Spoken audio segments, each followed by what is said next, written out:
Gitano or Gitano? Gitano. Mitch Brown, fuck, whatever you want. Oh, shit, fuck. Hello, this is Moby White coming to you live, just straight out of COVID. We are back and better than before. Here with Gitano 09. How's it going tonight, bud? Going great. We're The doing intro, great. that's gonna be a one for the highlight reel here. Coming straight to you from COVID. Just spent the last week doing nothing but logo designs for almost 5 to 6 teams in this league. While burning through 105-degree fever, it has been a wonderful week, and we have a wonderful game lined up for you tonight. Tell us a little bit about the two teams playing tonight: SNC Sloths versus yours truly. I believe your Hyperion retirement home, right? It's somewhere I'll probably end up here in a few years. We'll be honest. Before we get to the teams, I just wanted to do a quick shout out to the Staniswell Kragans on their finals over GG Cosmic. They did a 5 game series, went the full distance, and won a really hard fought game here. And streams will be on Thursdays. There will be occasional special streams like we have on tonight. That we have the opening for, and then this season's gonna be a little bit different. We have 14 teams going head to head, and then we have 4 teams from 2 divisions. We call it the East and the West, to make it into playoffs. 2 wins get you into that finals, and the third one getting you that victory. Um, Sorry, and we'll come right back to what you asked me about the matchup tonight. It's a little bit of a toss up. I mean, on paper, you can read all you want, but it's been the off season. People have roster changes, so I'm super happy to see what these teams are going to come out on. I think it's going to be a 2-1. Who's going to win? That still has to be seen. Okay, that is a fair and balanced take. Potentially unlike this patch. It's But balanced. It's balanced. I do believe that, speaking of roster changes, right off the top, Space Loss, that they've seen some roster changes over the off season. They're coming from they replaced a team in LBL Economy. They were in Stal last split. And some of their mains are coming back, but they did. It looks like some of our previous members from Snack are now part of the enemy team, that being Ballistic and Kiwi. But tonight you're gonna see Goosey in the top lane, who's been with us since season 1. Uh, OMG actually not playing tonight. Only Magic Girls. We will not be seeing them. Chubby and T-Mick are longtime faces for the organization themselves. And we're actually going to see Crimson in the mid lane to replace OMG, which is an interesting play because we're going to have to see if it pays out for them, Cotton, because that right there is one of their best AD carries. Now, they've just pulled in Dirt and Worms from high school. I shit you not. This kid is from high school. Plays on the high school team. I'm not sure which one. Don't want to dox the kid. Don't worry. But kid was actually cracked. Like we played a tryout with him, and I don't want to release what champions the kid played, but like he went, I want to say like 23-3 at one point, and I was like, if we just protect this guy, we might actually win this game. So a lot may be riding on that kid's shoulders tonight as they go into tonight's game, because I think you're going to see a lot from this rookie that is going to show you something that you haven't seen before tonight. Yeah, Braun's and this playing is as if he's gold. hey, this is the time to pull it out. It's opening match. You want to make a name for yourself and really kind of put your name out there, and this is the stage to do it on. So we'll throw it over to the Hyperion side, and then we'll get back to kind of what our thoughts are here. We have Goosey, or no, hold on. Why am I doing this backwards? That was your team, Kuda. You're Kuda the reading my Goldfish here. notes. The top lane here. Tame in the jungle. Gameaholic here in the mid. Psycho Pump in AD carry, and not in my Ash. Lol. In the in the support lane here. And I know you just talked about substitutes and a little bit of change here. How much do you think that's going to affect this game? Um, One more shout out before I talk about that, Yeah. because I don't think I mentioned Chubby Chernobyl. who is a support that I have known for a long time. Whether or not they admit they know me is a whole other story. But I think the substitutes coming in tonight, I don't actually think are going to affect Sloths as much as you might anticipate. Crimson actually has a very deep pool where I'm seeing lots of mid laners being able to be played.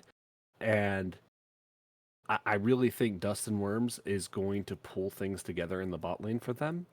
So I think they're going to be fine. Right. Yeah, and Hyperion, when you think of retirement home, you think of the old folks, you think of the people that have been around for a while.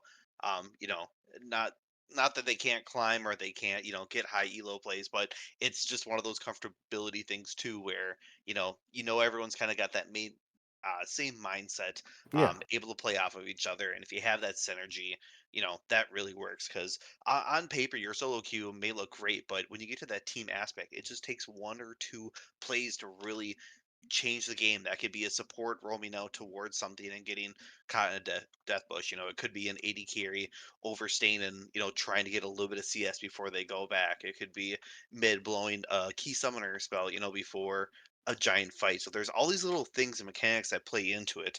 Where yes. Rank does take effect and kind of gives you the jumping off point, but really in this team atmosphere, it's about who's going to play more cohesively. And I can honestly say I don't think there's been a Hyperion team that I've seen and haven't been like, shit, I'm playing Hyperion this week. Like every time I've gone into a league and I've seen Hyperion was there, I'm like, yeah, that team's going to be a contender. Yeah. So I, I think you're going to see a little bit of spice here tonight from them, to the point that other teams aren't going to be sure what's going to hit them in the next few weeks. Yeah. Yeah, especially these, like you just stated, these few upcoming weeks are going to be kind of the testing grounds. All these power Yeah. rankings and where teams slide. It's like I said, it's all good on paper, but until you actually hit the rift and really make a name and show what you're made of, they're all just kind of out there. Uh, Really quick, my opinion on J4 is you need to play it more. My jungle's yelling at me in chat about J4. Oh, Gotta love teammates. I think Anyways, J4's cracked on the patch. So yeah, your jungler's right. That's Like, that's what I'm trying to tell him, but he's like, "Nah, we gotta play other things. oh, your jungler doesn't want to play J4. They're trolling. We're gonna replace them." Clear. Got that. Should. Well, you just heard it here, folks. That No, jungler's no, getting no, no, no. replaced. We were keeping So our if you are jungle. looking for a team and are jungling this season, I'll have you know. we we won't get rid of him as long as he plays J4. What is your series prediction of this? Are you officially going with Space Loss, or are you gonna go for Hyperion?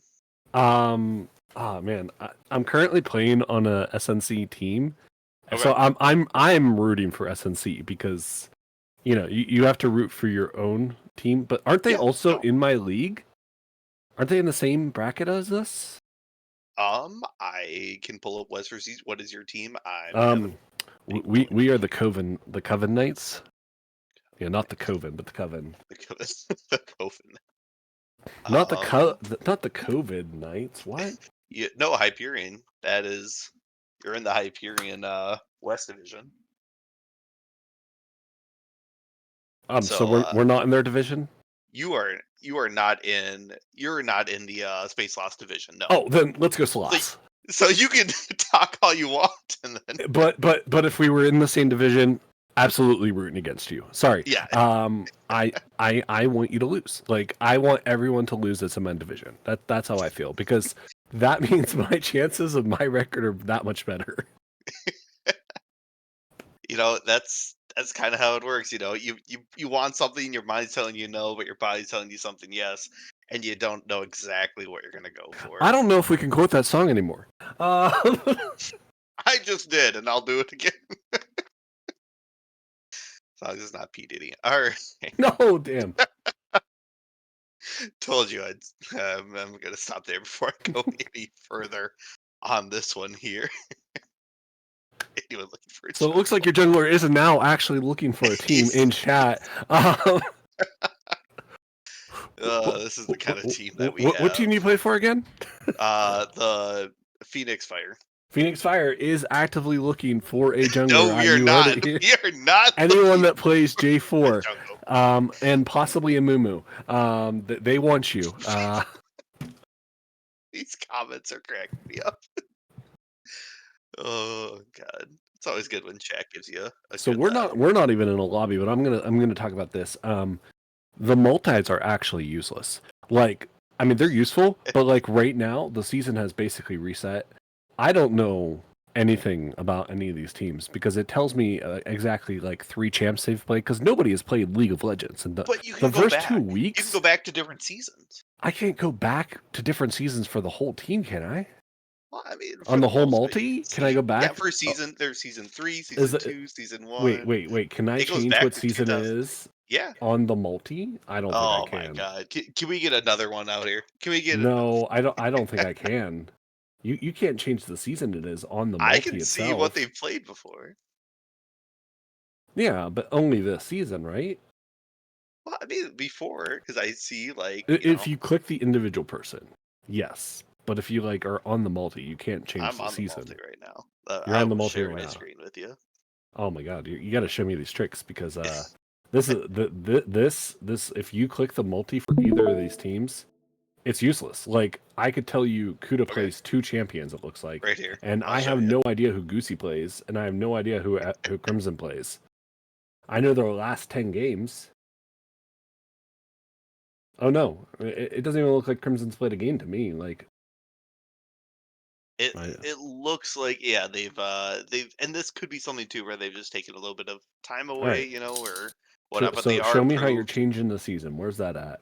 Where's Okay, that feature? so you can see it on GameHogs here. So like Yeah, yeah, here I yeah, can yeah. go through and I can see. Oh, that is magic right there. That is. Yes, Well, I wish you folks it's at like a homes sham could see wow. what I'm seeing now. I could be Billy Mays right now. But You would wait, be there's Billy more. Mays right now. There's more. That is actually so useful. I'm gonna use that now. I now know how to scout enemy teams. This is great. You're doing it. You can be the next me. I don't know if you want to be the next me. I don't even want to be me. But you could be the next me if you wanted.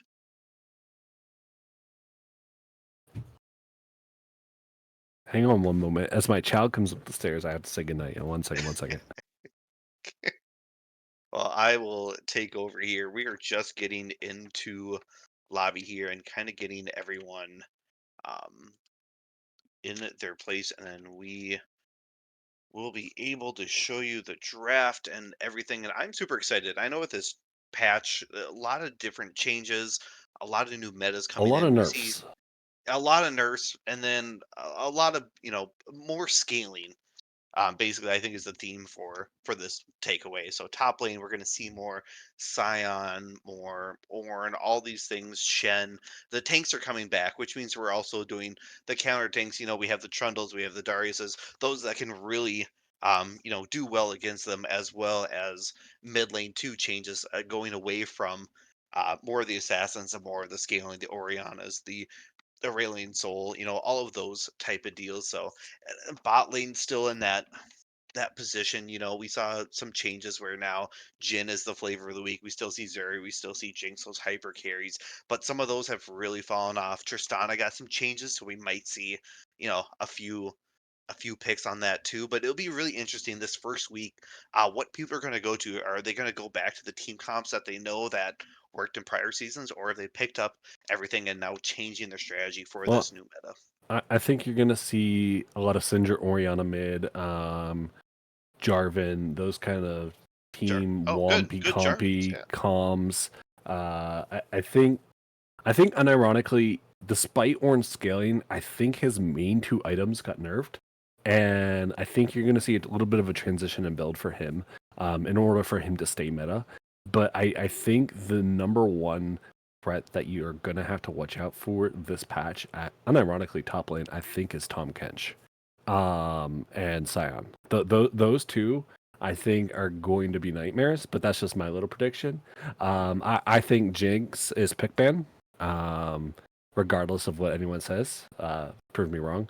But I think Jinx with an enchanter just like goes crazy right now.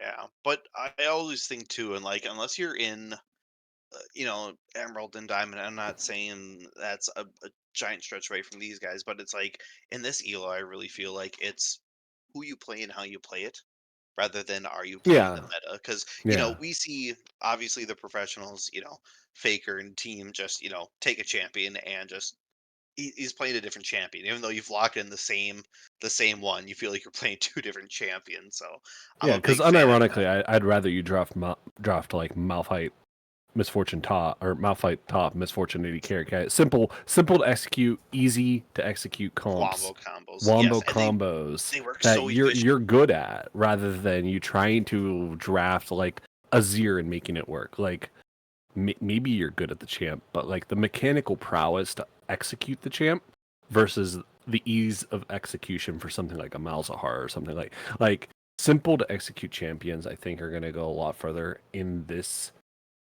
league than Mhm. harder to execute champs. I think those harder to execute champs are gonna like stumble a bit and get locked down by easy to execute comps. I think I think the teams that simplify what they want to do with their teams and just try and play off the macro and try to play team fights this patch, extend it to late game, look for those objective bounties. Um, I think those are the teams that you're going to find that win, a lot more often than not. Yeah, I 100% agree with that. And just to piggyback off of it, it's these scaling teams. I feel like the games are going to go so much, not so much longer, but long enough that we're going to see the 30-minute games out of most of these coming out, unless someone really, really gets far ahead and decides to ARAM it down mid and just pushes it down. But Unironically, mid is the hardest lane to crack. Like statistically, it is the hardest lane to crack. It has the most avenues to do counter engages, to do flanks. I don't know why we as NA decide that like we want to run it down mid when like bot and top are equally accessible and a lot easier to crack. why are you hating on our mid? We're midders, and here you are just Listen, pooping all I'm just over it. I I was gonna can't say wait to play something. you in game I, and be like, "How about that mid lane?" well, I mean, that's where I'll be. But I was gonna say all random other lanes, but that doesn't go so well for me in the Exactly. end. Just because of it doesn't spell ARAM. Um, but but what I am thinking is that maybe we don't just sit in the mid lane and try and shove it down people's throats.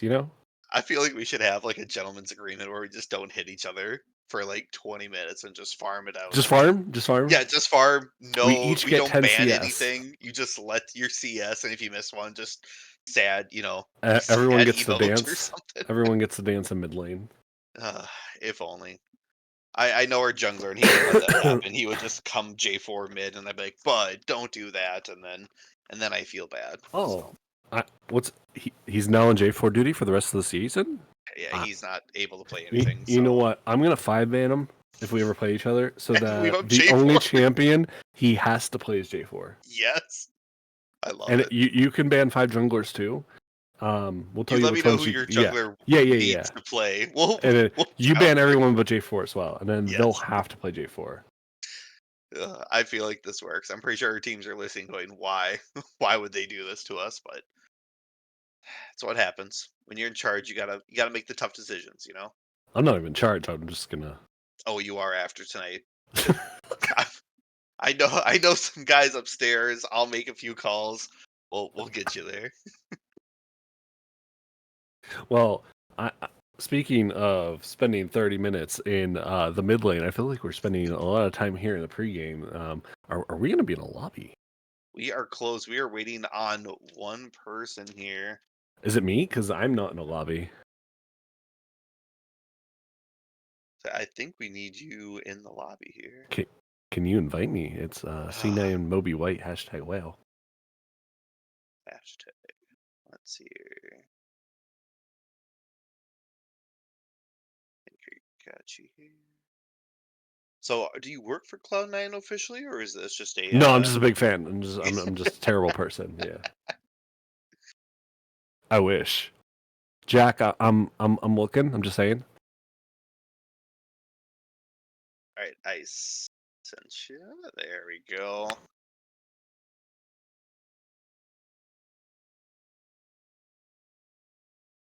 I mean, if you want to support and play, I think we can get their support in here and start casting a few No. Let Chernobyl play. I don't. I can't play on two snack teams. That's not allowed. Tuesday.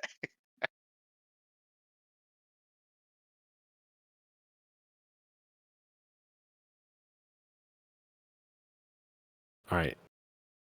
So many people are now friending me, and I'm Love going them. to guess that they are Way to go! people Look what you did. You're from the famous. stream who are like, yes.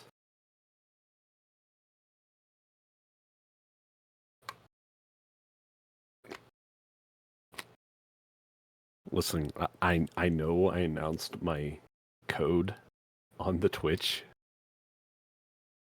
That's the number one thing you don't do. But please don't actually spam me with friend requests. Everyone spam him friend requests. Let him know how much you agree or disagree with what he has to say.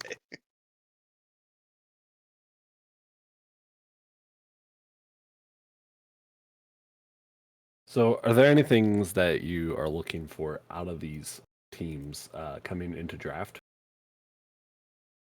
I I think you kind of touched on it earlier, but there's not a lot of spectating beforehand of like, what they've played since the season and patch is so new. Oh, but But I I thought you think they could have go a to last pretty season. good feeling of what's going on here. I'm expecting 80 carries to be banned out just because, you know, I feel like that's a main point of contention. I know Crimson is moved to that lane, but also could be pulling something out, and they could be APing, Dirtworms something down there too to kind of compensate for it. So, the first three picks are going to kind of really tell us what they're looking at, and then kind of figure Yeah. out, what you need to ban from there on. So, I mean, on paper, the teams across from the board on each other are fairly similar. I feel like the top lane plays the passive. We're waiting to get to that mid to late game team fight style. Jungle as well. We'll see, what their clean path is. What lanes do they really want to focus on? I'm expecting mid and bot lane to be the focus, but it's all just kind of up in the air until we start to actually see these teams play. Here's some bands that I think you might see tonight. I think you might see a Shen ban. I Okay. think you might see Jinx or Kaisa banned. Okay. Syndra, Oriana, and I think those are my big ones that I coming off the cuff and see. And you think that Jinx is always going to be pick ban? I think I don't think Jinx is always going to be pick banned, but I think Jinx should be pick banned. I think Jinx is OP, but I think there's other things right now that certain champions that if Dirt and Worm gets on them, he's going to be unironically like popping off tonight. I won't say what they are until after, but I'll message them to you. But I'll write it in a little envelope right now. Oh, thank you. Thank you. Just so you can see it afterwards and be like, this is what I've predicted.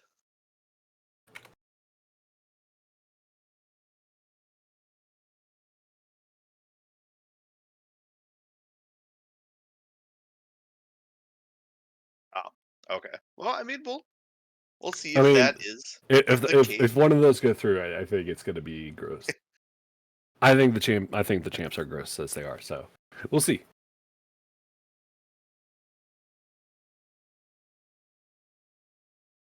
Oh, I haven't talked this much in over a week. I'll tell you what, COVID is not fun.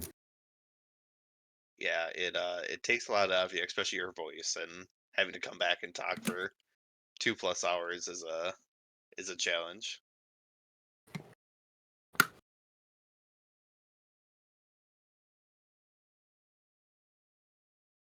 Ooh, I'm seeing a draft link come through.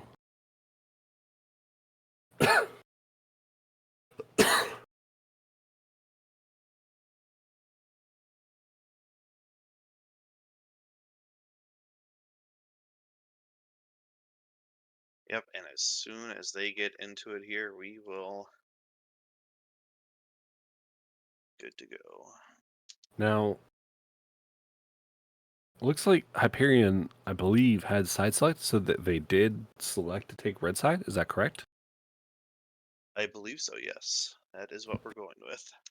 At least if we're matching the people, unless they did some full team swaps. It could happen, you know.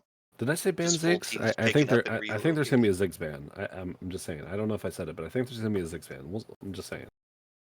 Let's see here. Could you pick 5 for 5 bands? No, Hypothetically, no, I what are could your 5? not. Just out of the curiosity, try it. Give me Uh, your 5. okay, all right. Um, Ziggs, Amumu, Jinx, Shen. Ziggs, Amumu, Jinx, Shen. Uh, Probably Kaisa, Syndra, Oriana. I need 2 more. Jin and Jarvan. I'll go Okay. that. That's 5.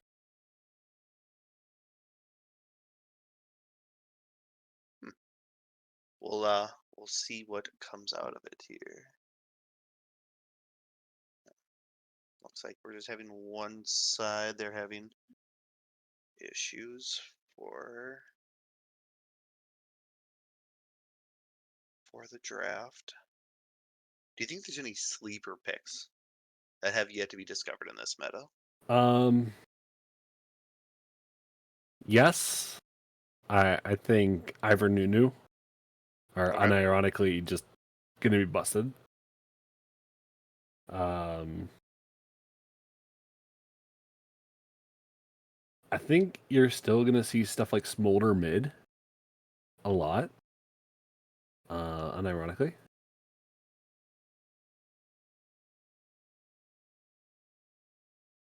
That's 4. 4 more. Forgot the other 2 I said. Oh, Ziggs. And then 10th one. Think you're gonna be perfect?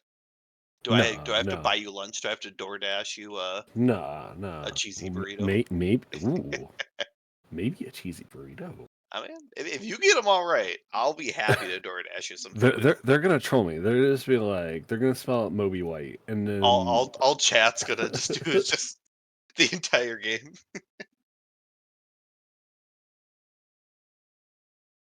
I forget who the 10th one was, but we'll see.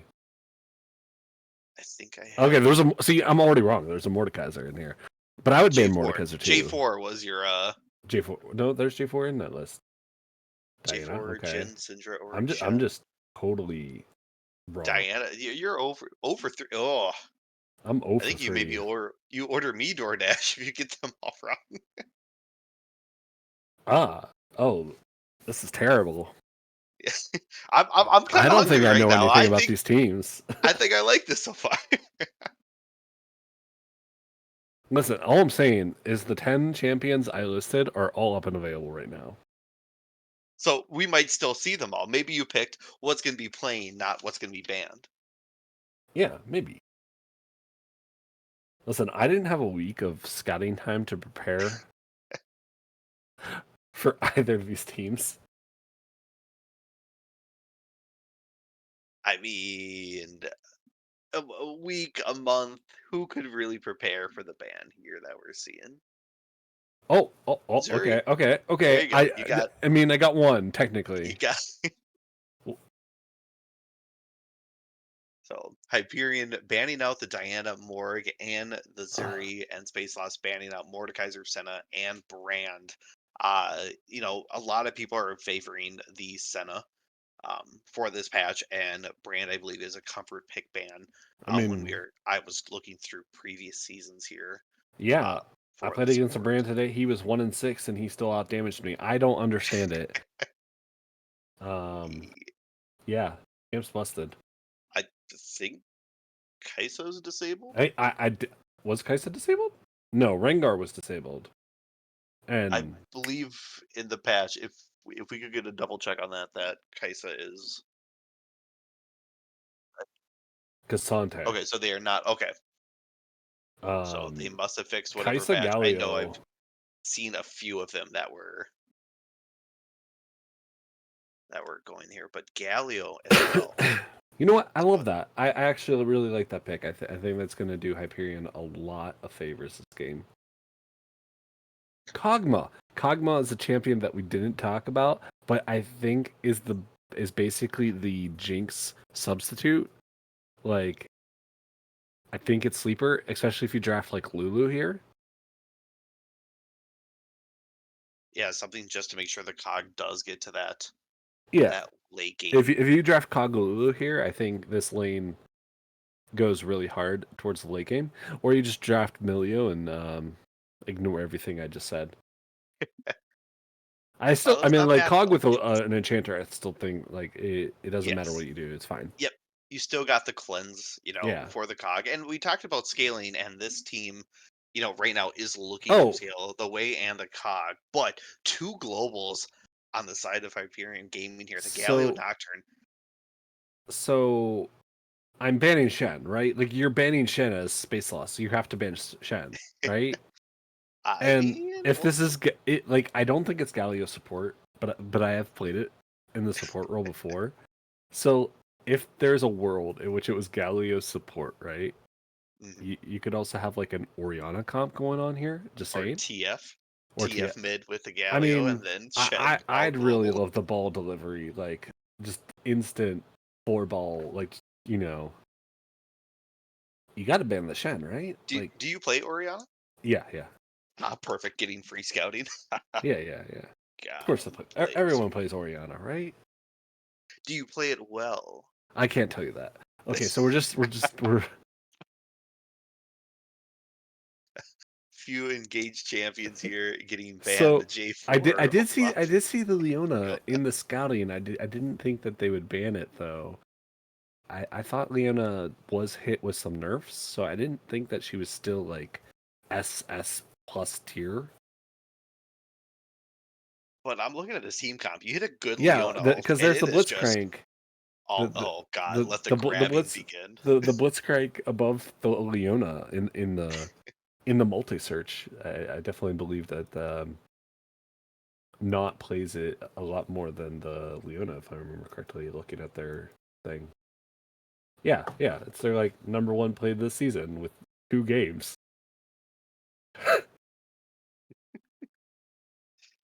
It's gonna be interesting. I know Blitzcrank definitely with the long grab now, but the mana problems too that come with that. So we'll Okay, see Udir's fucking what kind of play it. Udyr is busted as a champion, I think. I hate Udyrs. I absolutely hate them. They can just run around and say see ya and do fun I Udyr things. think I was playing the Fury. I was in my ult. I was ghosting, and I was still being run down by an Udyr.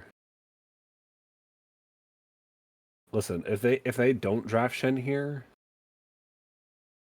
You're gonna have to reach out to him and be like, hey, I know I'm against you guys, but okay, still. okay. There we go. They heard you. You yelled loud enough to be like, Shed! And they heard you. The guy plays Shen. It's in his multi. This is a Shen comp. I don't know. I told you guys to ban it. You just didn't listen to me.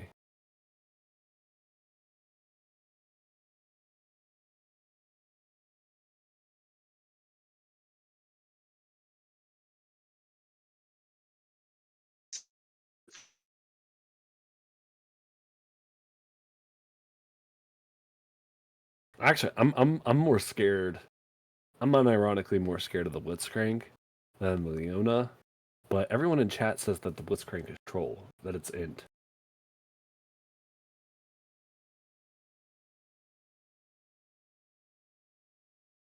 Well, Dwight says it's int. And we all know what Dwight's opinion means here at Merc Academy. To find out here. Absolutely nothing.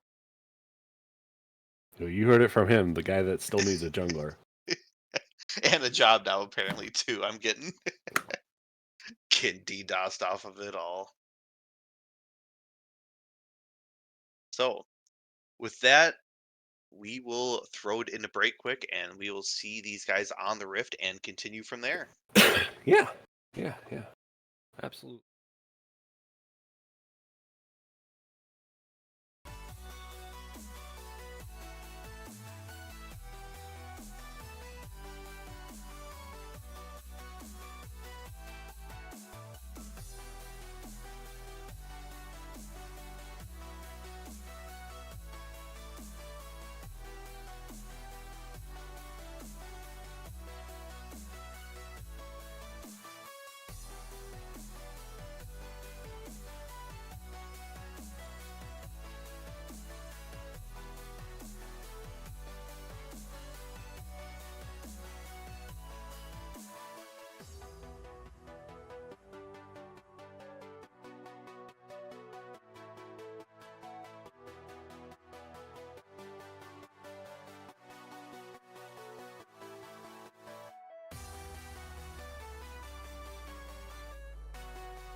Welcome back, everyone, here to game one, and we got some hot action.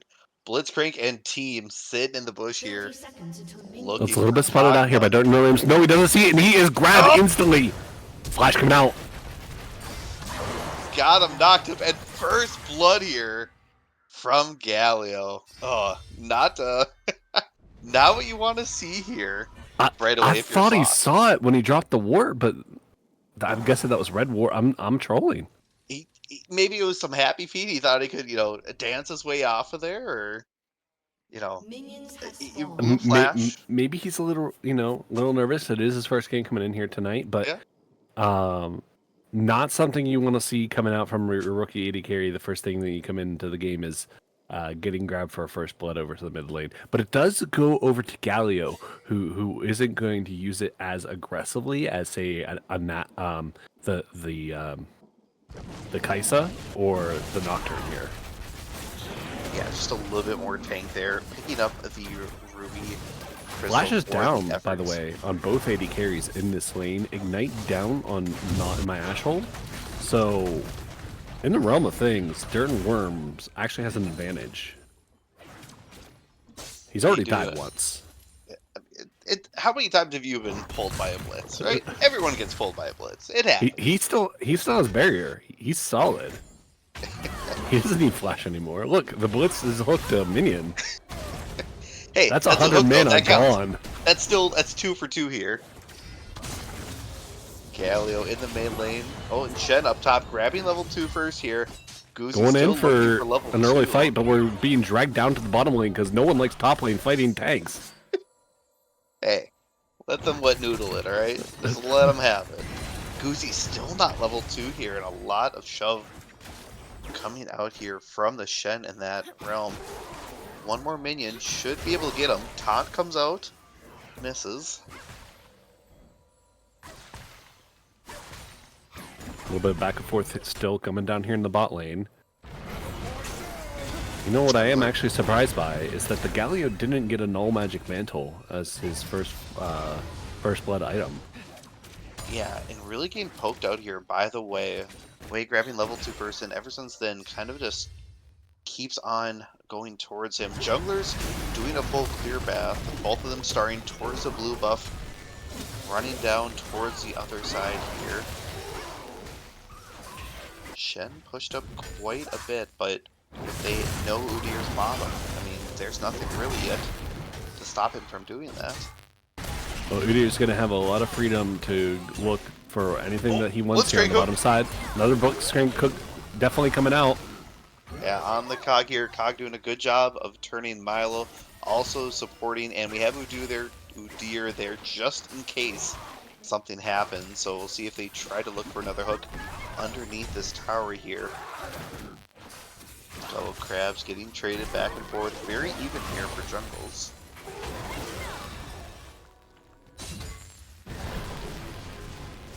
Interesting gank coming up here from the top side. Nocturne looking to maybe gank Goosey.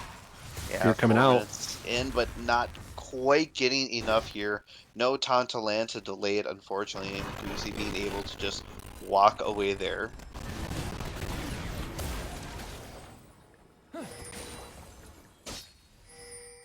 I didn't do the config where it tells me what Drake is spawning, but Drake is spawning. 35 seconds here. Cloud Drake for the first one. Oh, it's going to be Cloud Drake. Cool. Now, that's not normally a Drake that I really care either way if it goes to. Is that a Drake that you favor?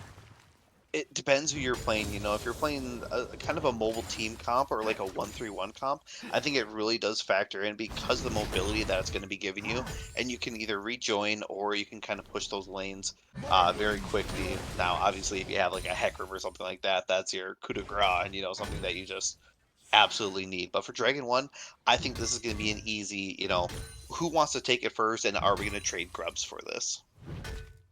I think as a team that does not have a lot of globals, I would honestly want Cadre to be able to respond to these things.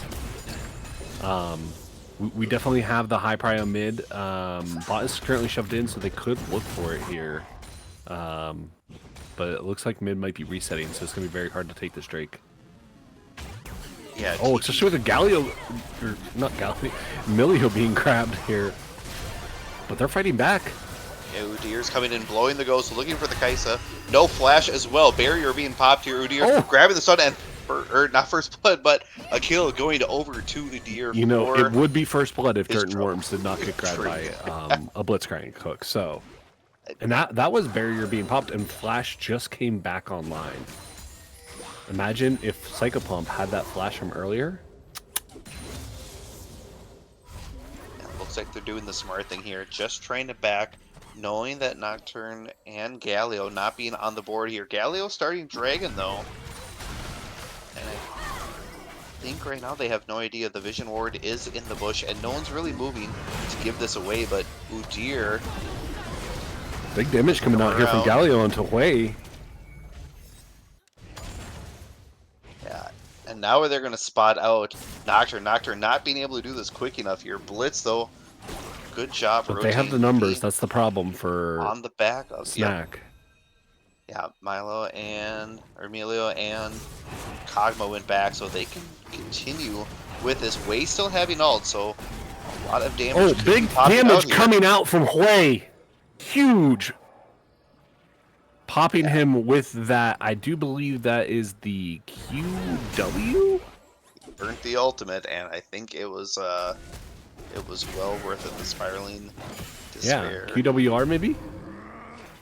Looks like it. Vision is cleared here, Scuttle is taken, and Dragon will still be on the board. Kaisa and Blitzcrank here slowly pushing back out their lane. Fighting for a Vision Ward. Dance here for the Dragon, but Milo getting popped up by Blitz. Blitz popping him up, but Udyr is right there to counter. Shen ult coming in. Will it fully go through? It will not, as it was stopped by Ornn in the top side. Galio also roaming down here, looking for the three. Goosey brings the Ornn Horn to stop the ulti there. That was a great heads-up play. Shen does able to get the shield off and saves his teammate there, but unfortunately is unable to join the fight.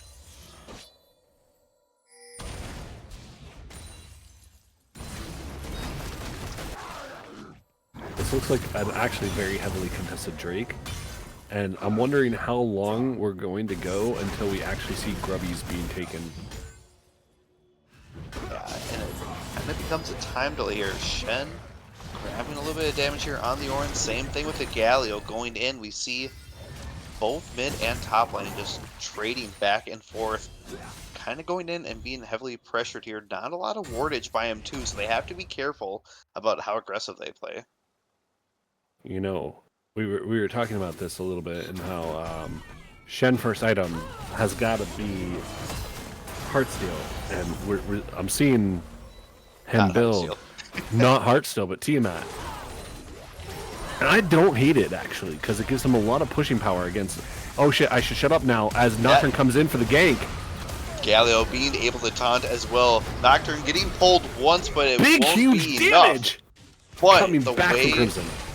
Able to trade back and forth here, blowing both flashes here for Nocturne and the Galio for the kill. You get the kill assist, you put yourself to 2-1 for both sides for the mid lane, so they are scrapping it out very hard. But I think these grubs now are going to be looked at, knowing that Nocturne can't join the fight, doesn't have ult, and is kind of low here. They've opted in. You know, if Nocturne wanted to go with this, Galio still has ulti and could respond to this fight. But I don't think he's gonna go for anything. Yeah, Shen looks to back as well here, sitting on some gold, just about 1,000 here. Oh, looks like he's gonna stick around a little bit more, maybe looking to do something, but not full health.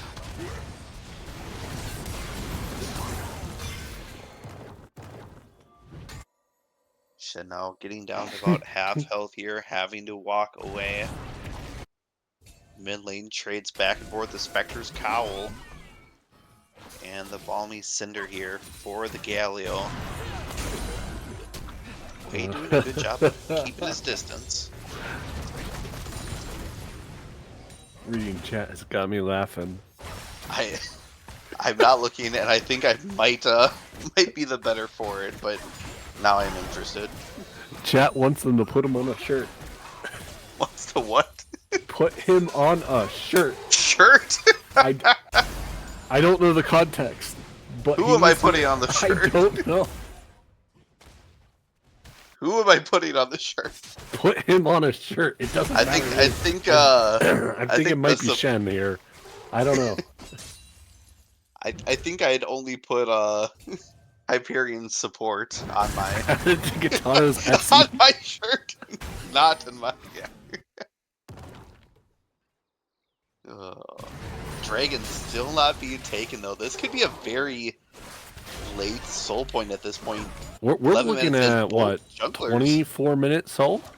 Yeah, both junglers are in the bot lane. We'll see who wants to pull the trigger first here. Nocturne still waiting in the wings, way coming down, and they may have heard me. They start this dragon, but they have everyone to their name. Blitzcrank pulls Kog'Maw immediately being grabbed. Shen ult as well. Wait.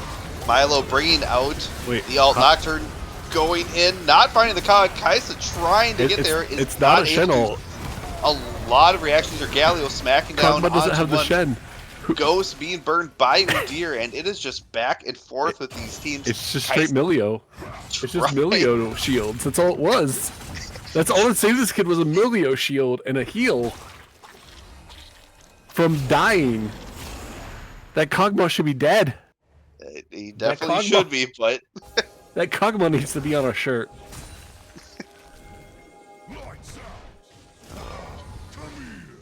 Dragon still not taken. 12 minutes in to the match here. Void Grub spawning a little over a minute as well. We'll see if they end up giving all 6 over or if they're going to take some for themselves here.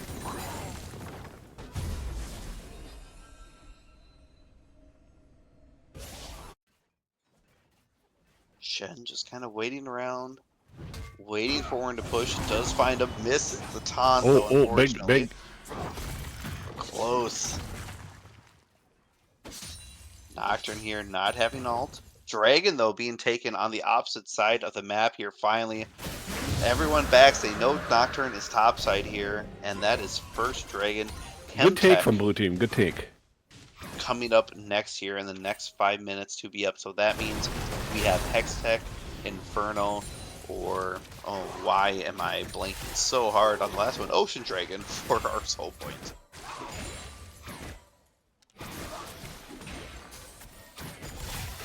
Oh, Blitzcrank looking for another engage here. Grabs him out of the air, and he is just dead. Yeah, the silence and the grab and the knock up here. Not picking the Kog'Maw this time, but Chubby Chernobyl dies with flash too. He flashes on the support, and unfortunately not able to get away in time. This might be the first time, but not the last time I'm going to say this. Blight was wrong today.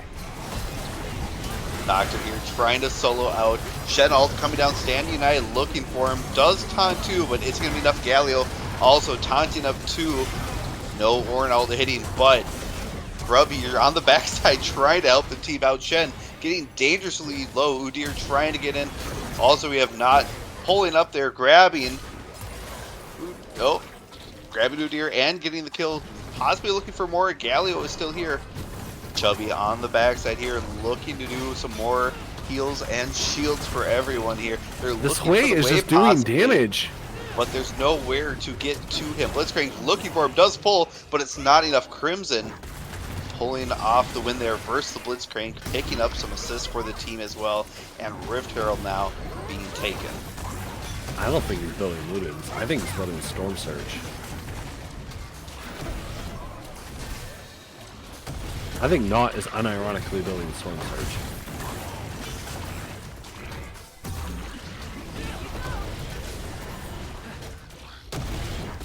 Now with Rift going down, we'll see who's going to pick it up here.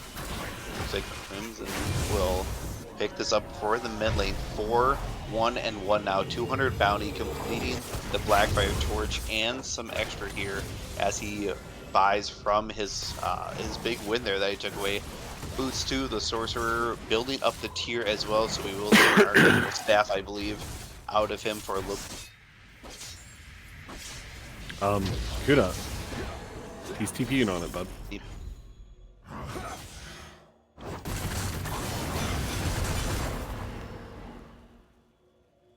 Shen and Ornn going back and forth. The wet noodle fight continues at its finest. You know, that fight sounds a lot more fun when it's TPA Shen. Yes, just bonking your little sound bursts together. Next game, someone plays Shen though. They'll play it. Just saying, you might see it Shen mid. I'm just saying. I'll do it. I got no Shen. I'll go Shen mid. We got J4 jungle. I mean, Shen mid is Game obviously one? the Game choice. one, you do it? Game one? First week. First week. Don't quote me on that, please. Well, you're here to hear, folks. He's going to play Shen mid with the J4 jungle. And after that game, he will be looking for a new mid and a new jungler. Right? Replacing me in the process as well. Doctor near towards the top side, trying to heal. Herald coming down here in the mid lane. Yeah. But he's going to take it. You know, it's very nice of the Herald to not like go the opposite direction there for Hwei. Doctor like here, for they're me. looking for Ooh. Udyr. Blitzcrank not able to land, and a great time Ghost gets him out of there. I think that was kind of a late collapse. They should have had him here, but the crash into the tower leaves it with not much health here. A little over 1,000, so the next big push by Hwei should be able to grab that tower here. Dragon coming up in 45 seconds as well. You know, all things considered, this is still a 1,000 gold game. Yeah, just south 1,000 gold. Yeah, right there. Oh, Blitzcrank here looking for the pole, does not find it. Emilio 1 doing a kill good apart job. sets this down. Agma doing a good damage here right away to the Blitz every time he gets the pull and kind of capitalizing the punishment. Off here. Meanwhile, towards the top side, Shen and Galio. Not Shen, Galio, Shen and Ornn still going at it consistently here. Are we gonna see it? See your heart steal for the second item, or you think? Oh no. Third or fourth? It might be third item because he's clearly going Sunfire right now. Is it too late by that time to go it, or you think he still has Yeah, time? absolutely. It's way too late. Like if it's not first item, I think you're trolling. But what if he pulls it off? What if it works? I mean, the earlier in the game that you get Heartsteel, the more stacks you're gonna have on it. That's at least a flash coming down there out of from Crimson as Shen comes in from an ulti. Yeah, Galio taunted, shield came down, but Shen taking a lot of damage, building a lot of armor. Yeah, it doesn't matter. It doesn't matter because he has no magic resistance. You have no MR. You have no mana. Kuda unfortunately not grabbing the right end off of the stick there. So I can tell you right now who's getting banned next game. I can tell you right now who gets banned game 2. No, it's fucking Hwei. There's no Hwei. Hwei gets it through. I see what you did there. Dragon being taken here. Ornn taking the top side. First tower going down. More like it here. Knockburn just staying in the jungle. I think they're going to give this to. This will be a 2-0 drag lead for them. And next one will be, stepping up to their soul point here.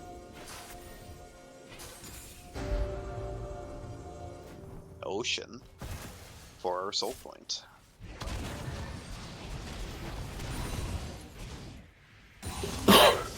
Coming out, getting first blood onto this, Galio, I thought we were going to see a lot of things coming out from the Hyperion team, and I don't want to cast a curse, but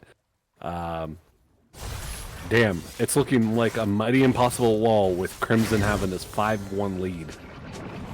Yeah, Crimson doing a really good job of just being, that rotating cog piece. We see fights coming out and, Drake going for Void Robes and Rift, and just always being by his teammates, being able to help out and support, not afraid to lose a wave or two, and still up in CS as well for his efforts here. So, you know what? His Hwei honestly makes my Hwei look like a support. It's scary.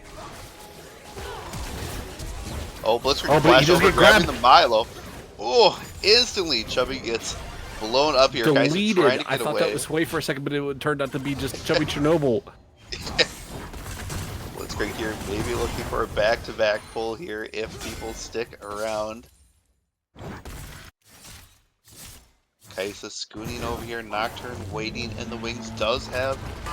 Oh, big Warhorn coming out, but Kuda is able to dodge it with a flash. But doesn't matter, as Bramble comes pouring down, and he is going to be brittle, but that is a lot of damage, but not enough. Yeah, still gets popped up at the very end here, and this Ornn is getting a very good lead against Shen here. And I think a dive, he could easily go in here. Oh, And he might... big boy damage right there from Goosey. Goosey just having no respect here and pushing up. No vision, but there are no You know what might worries help as him he's in this top lane fight? this tower. Yeah, someone's got to answer here, but we're not sure exactly Unironically, where. I think if this Shen built Heartsteel, I think it might actually help him.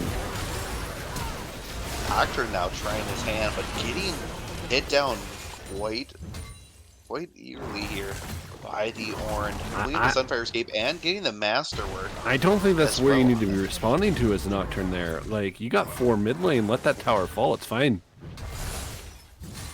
It's gonna fall anyways. Ornn now on the backside, taking the tower. Shen ult, Stand United going in. Kaisa also running up top. This could be the shutdown here. Takes the blast plant over, looking to escape. Kaisa though right on his tail and not gonna let him shut down there. But it took so long, that's the thing. He was at, what, 10 HP? For 2 minutes? For quite a while here. Jack Show's being finished as well as the start of the Thornmail, the Bramble Vest being picked up, and not a lot of AP resist coming out from this Ornn, but not a lot on the side here of Hyperion trying to get a little bit more ground. The big shutdown there over to the Kaisa, picking up 2 items now, looking for the third. Got the Rage Blade and the Static Shiv, but I feel like she still needs, like, 2, possibly 3 more to really become this big giant late game threat here. Absolutely. On the other side, looking for something.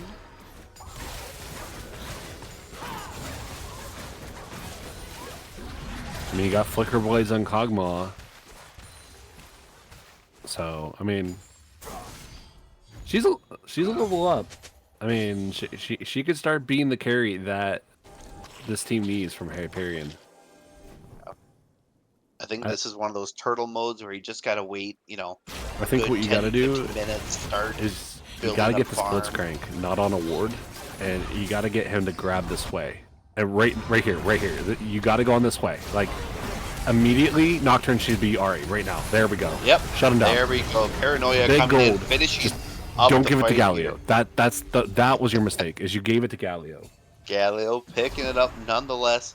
Ultimates burning down for that team comp that we saw in draft and that we like to see. Nocturne Galio kind of going in as that Wombo combo, but while that's going on, they are taking this mid lane turret. There's not a giant way for them to continue, so they have to execute. I was wrong. Side. It looks like Shen built Holo Radiance, not Sunfire. Yeah, he's saving.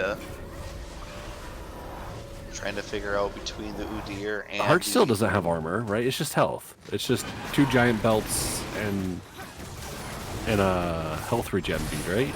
Yeah. Yep, I believe so. Good job responding with the dragon here, though. No one is around, and they push that dragon, so just about being even here now. 2-1. Hyperion picking that up. He's gonna build either Knight's Vow or he's gonna build Jack Show. Oh, Kog'Maw getting hit here. Nocturne not being able to have ult and nothing coming out from the Stand Unite as well. Shen not able to leave lane here has really nullified him from really helping these fights. We saw him early trying to make the active plays, but not really getting anything too much forward. And in those instances, Ornn really grabbing up the lead from that as well and really pushing, and with no answer from the jungle too, that's got to be a point of contention for them, going forward or the next game. Got to be able to punish the aggressiveness.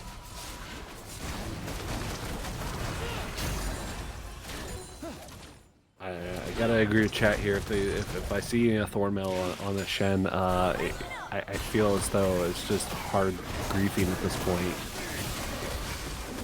Don't listen to Ace. He's our top lane. He's our next one to go. So we're looking for a new top laner for Top laner. Phoenix Fire as well. Yep, Whole yep. team is So, getting I mean, redrafted, by the way. They're really good friends, the jungler and our top lane. So if one goes, the other has to go. Yeah, So, no. So, you know- okay, so now he has a null magic mantle, so he's definitely getting jack shows here. That will help him die to Hui in about 5 seconds rather than 1. Look at him go. He's surviving a little bit longer. He is. Let's bring. Imagine if they had a Kaisa Kaisa here. Stop. They're all looking bot side here. Like, Galio being You pretty have low. 2 tanks versus a mage and a tank. You guys don't win this fight. Yeah, they want to be avoiding this here. It's that turtle strat. Give them another 10 minutes of farming. The gold, I know you said not too long ago was 1,000 difference, and now it's grown to 2, but still we're almost at that 30-minute mark here coming up. So there's not a lot of difference between these two teams. And mid as well here. I'm only seeing a 600 difference between the two, even though Wei has quite a bit more farm and the kills here.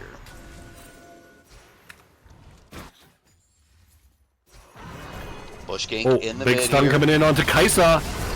Kaisa now Twice getting stunned up, has to blow the barrier and the flash Udyr going in. Kaisa Galio has ulti to coming go in. over. Saver is huge. But Udyr's going to keep running onto Blitzcrank. Yeah, Blitzcrank not anywhere to go. A little bit of slowdown afterwards. Get my Paranoia worms. comes out as well. They are going towards the backline, but is it going to be enough? Wei picking up It the doesn't shutdown matter. here Your backline is dead to Hui. on the Kaisa. Galio trying to deter them from coming in, but it's not going to be enough. Nocturne also trying to throw down a little bit of what he can. Tower is going to go down very quickly here. And we'll see what they start rotating to if Baron is the call.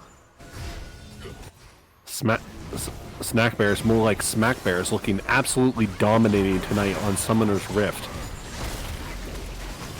Yeah, doing a great job here. Galio now looking for a little bit of vision, does find it in the Baron pit. Nocturne as well. No Paranoia ulti to come crashing in towards the fight. Ornn taking away the blast plant, but Galio still on that far side here, maybe looking for a point of contention. He's Ornn dead. ult coming He's in, gonna be dead.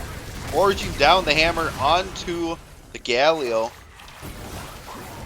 He's Not beating no find here, looking Shen for the coming Shen down on ult, and Galio to United. save him.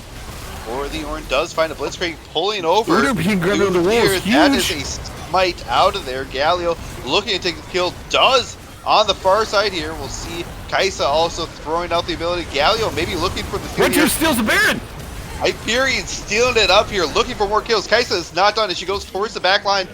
This is the Galio huge play. taking down This is what you Galio need. This as is what well. you need. Taunting, going for the triple kill. Wei is the only one up here, and I don't know how well he can stand against 3. Kaisa trying to poke him out. That is a Baron steal, dragging up in 30 seconds. What a tilting of the scales. Blitzcrank just saved the game. Blitzcrank just saved the game. Are you gonna put that on the shirt? Blitzcrank saved the Listen. I haven't said it twice tonight, but Dwight was wrong. I make shirts, so I could literally make that. Listen, I there needs to could be a make- shirt for Dwight was wrong, because I could make it.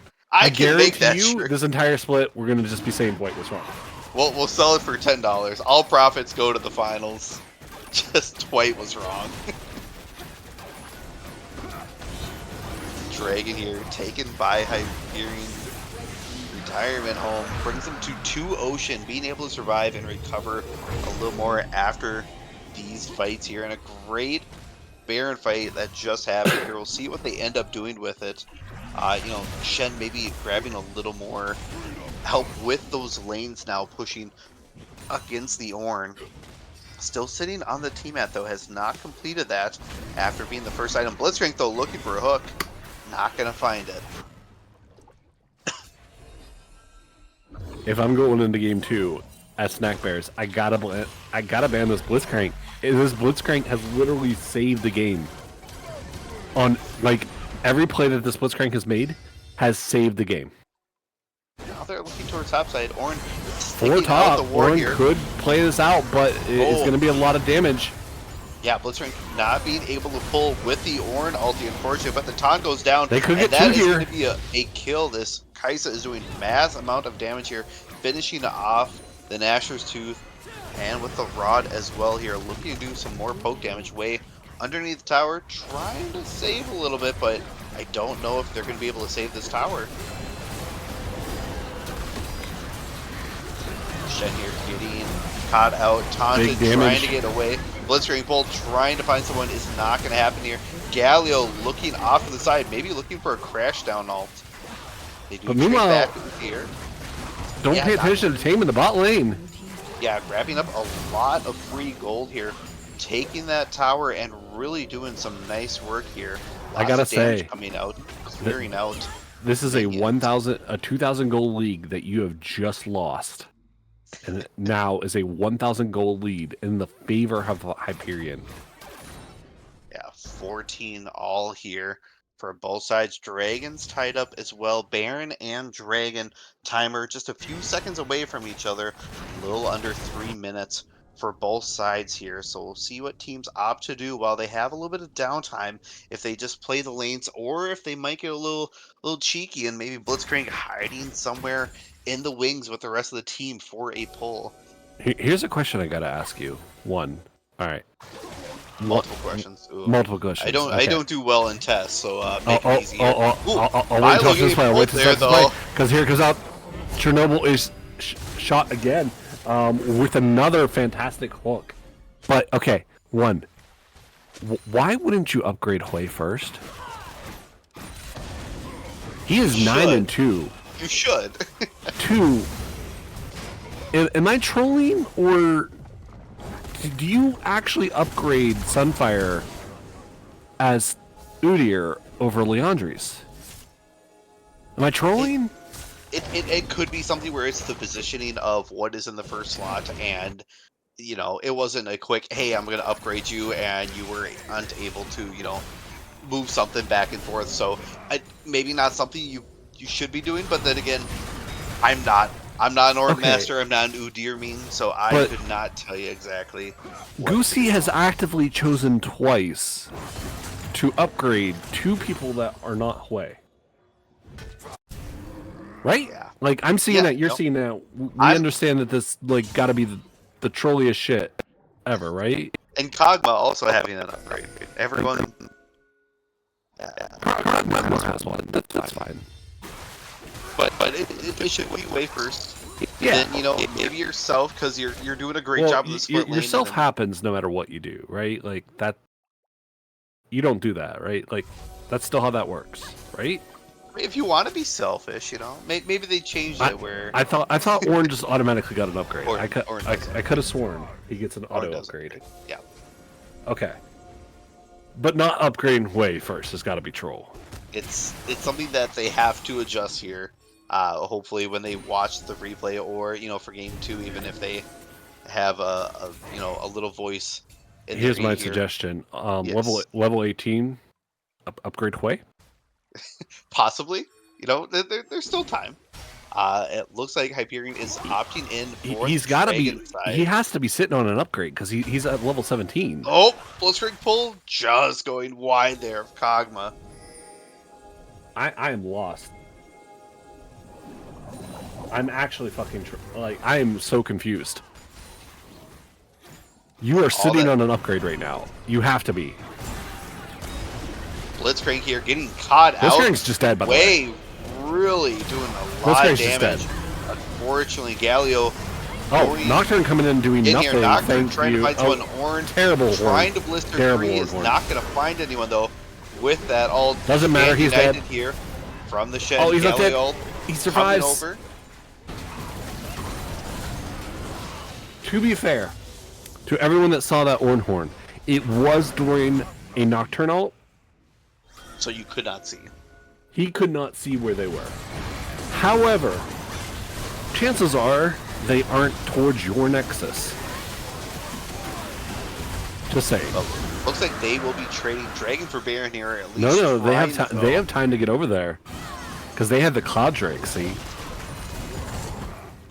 They do, and we see everyone kind of running away from that Kaisa and Shen towards the backside, still being able to poke out and Shen being able to help. I'll give you guys a clue this time.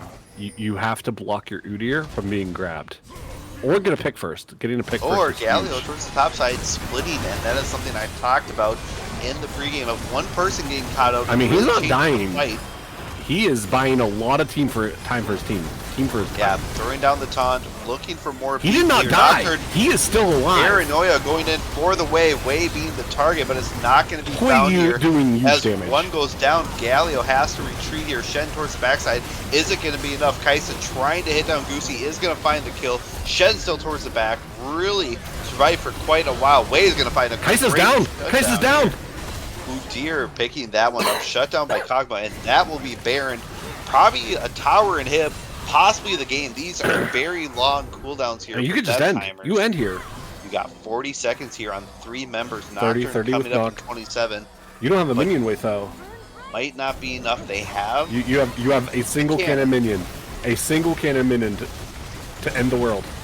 Blitzcrank here looking for the pull. I'm not sure if you even want to hit it at that point here. 10 seconds. 10 seconds. I don't know if this is it. I think you back off. Go for Natcher. Yep, they back out here. Still have vision. 9 seconds on Ornn, so he has TP up. He can get there. It looks like they're going to go a team reset. They're not going to get Baron. They're not going to even try and flip it.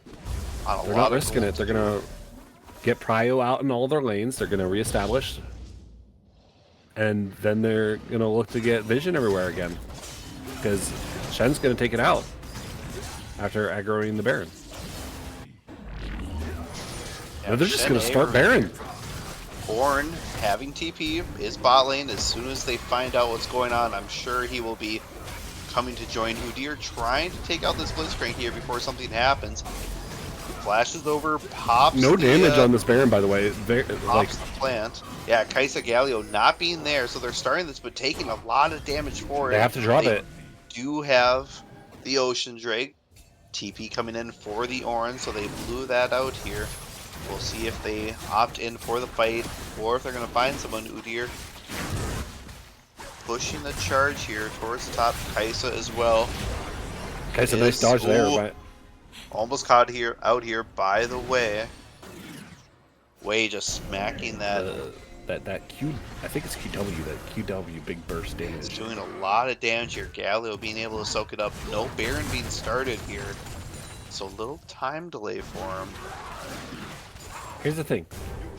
Blue side doesn't need to start Baron here to end this game. They wait for bot side to do what it's doing. You got a double slow push going on bot. I don't know what's happening with my League of Legends, but apparently we're updating right now. Hopefully I can stay in the game, even though I was removed from the party. They're going back towards the Baron, pushing everyone out there. Shen and Nocturne have to recall Galio towards the bot side. There is no one here to stop this Baron as they start this up. They have great vision all around, entries to their jungle on the side. You see a deep vision ward by Blue Buff, but I don't think that's going to be enough. Baron going down here, a couple of backs on the way, and I think this might be our final push. Definitely, and I still can see the game. I don't know what's happening. So I'm just not going to touch anything and hope for the best.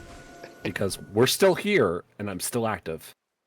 That's all that matters. Kog'Maw now leading the charge here for mid lane. Okay. Hui has been upgraded in the last few minutes, so I don't know if anyone caught that, but Hui did get upgraded at one point. Did the support get the upgrade before I'm going to watch it back, and I swear to God, if the support got it first... some words are going to be exchanged. I'm going to have a serious talk with Goosey. This isn't like old Ornn, where you bought the item in an Ornn store, and upgraded your own thing. No, this is Ornn clicks you. Blitzcrank on the side here is being seen. Shen, Stand United, coming out there, hitting that ult. Blitzcrank still taking quite a bit of damage here from the Way. You see Ornn towards the top side and Nocturne here. We're not sure if Ornn can be answered by Nocturne, but they're going to drag a few more over here. Galio right behind, looking to start something up. Meanwhile, they are pushing mid very hard here with Baron buff too. Blitzcrank dodging out And by Nocturne's doing Dragon. abilities. I don't know if you said that, but Nocturne's doing Dragon right now. It's a trade-off here. It's They're a gonna be great trade. looking to end the I game, equally love to trade my Nexus for the Drake, especially third Drake. you know, Ornal coming in here looking for a little bit of help here. They're still fighting here. Galio and Ornn in that bot side here. Meanwhile, towers are going down very Nocturne quickly. is They're going backing to now. towards the Galio, but he is going to walk away. 3-3 for the Dragons. You lost all of your towers and middle of the hip. Now your bot side as well looking for it. What goes down from the wave? Blitzcrank not going to be able to help at all. And that will be game here for game one. Hyperion unfortunately not able to close it out. I don't know if that's the answer. I don't know if you know, dude, Drake there. Well, hey, game one, let's go Snack Bears, right? Let's go. Snack Bears pulling it out for sure here as we look at the damage charts. Way doing Hello? he's 6, putting his Oh. team in a great position here for the win. Which is this is a historic moment, unironically, for Snack Bears, winning their first game, probably in history, as an organization. Quickly, chat wants to know, what is your favorite snack? Anything crunchy for me. Okay. Yeah, I like crunch, like chips. Like I love chips. Favorite chip? Ooh. Okay. Unironically, you know those sun chips? I love Mhm. those. Like the red Those ones. are good. I like the red ones. They got that flavor and they got the crisp crunch to it. Ooh, nice. Well, Yes. The salsa sun chips, like that you can get at Subway. Unironically, just crack. so a very hard fought game one, back and forth, very close on Ooh. gold for both I don't know that my sides. heart can take a game two like that. I It- don't know that I'm on all kinds of COVID drugs. That's not okay. I think it's gonna happen regardless here. Who's your player of the game here for game one? I mean, blue side, it's got to be Hui. It's got to be Crimson, right? Like, Yeah. absolutely just blasting people. And red side, you got to give it up to Chernobyl's Blitzcrank. Wait, was it Chernobyl? It was Chernobyl, right? Did I get the teams mixed up? You're doing great. It's COVID. It's COVID. Just blame it on that. It was not Mashal, right? Right. Yeah, it was. Okay. All right. Not has got to be the player of your game on red side. Like, unironically, making plays to save the game. If I'm you though, if I'm both teams, I'm talking to our top lanes. Like, I'm pulling our top lanes aside and I'm having a conversation. There was just a lot of mistakes happening from both top laners and some build choices that we gotta fix up.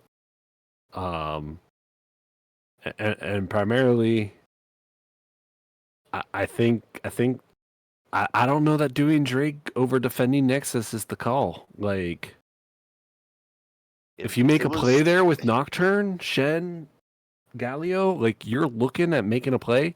All three alties, bam, bam, bam, in your defense. If you get a clean sweep, then you can go Drake, right? Then you can get money on the board. Oh, I got you. We'll do Okay. this in a couple more takes after the break. Let's go to a quick intermission while we get ready for he game didn't two. make a choice. He didn't make a choice. Put him on a shirt. He's dead. Ah, man. We'll be right back here in a few minutes.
Welcome back, everyone, here for game 2. Game 1, a back and forth battle going right to the very end there. Gold and the leads were just going back I and mean, forth. We are back in the band phase and some familiar faces with a couple of new ones here. Are you we got surprised to some see we got the some way good bands band? coming out right away. I am not surprised. I am surprised by the labeling on this. We do have our snack is on the left and HRH is on the right.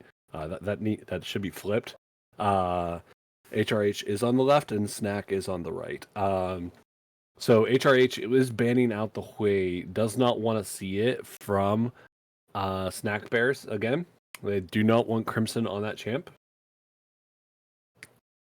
Oh, the J4 Hey, really hey, in soul. bringing it out, bringing it out. This is how you play. Take notes, junglers. You play the Jarvan.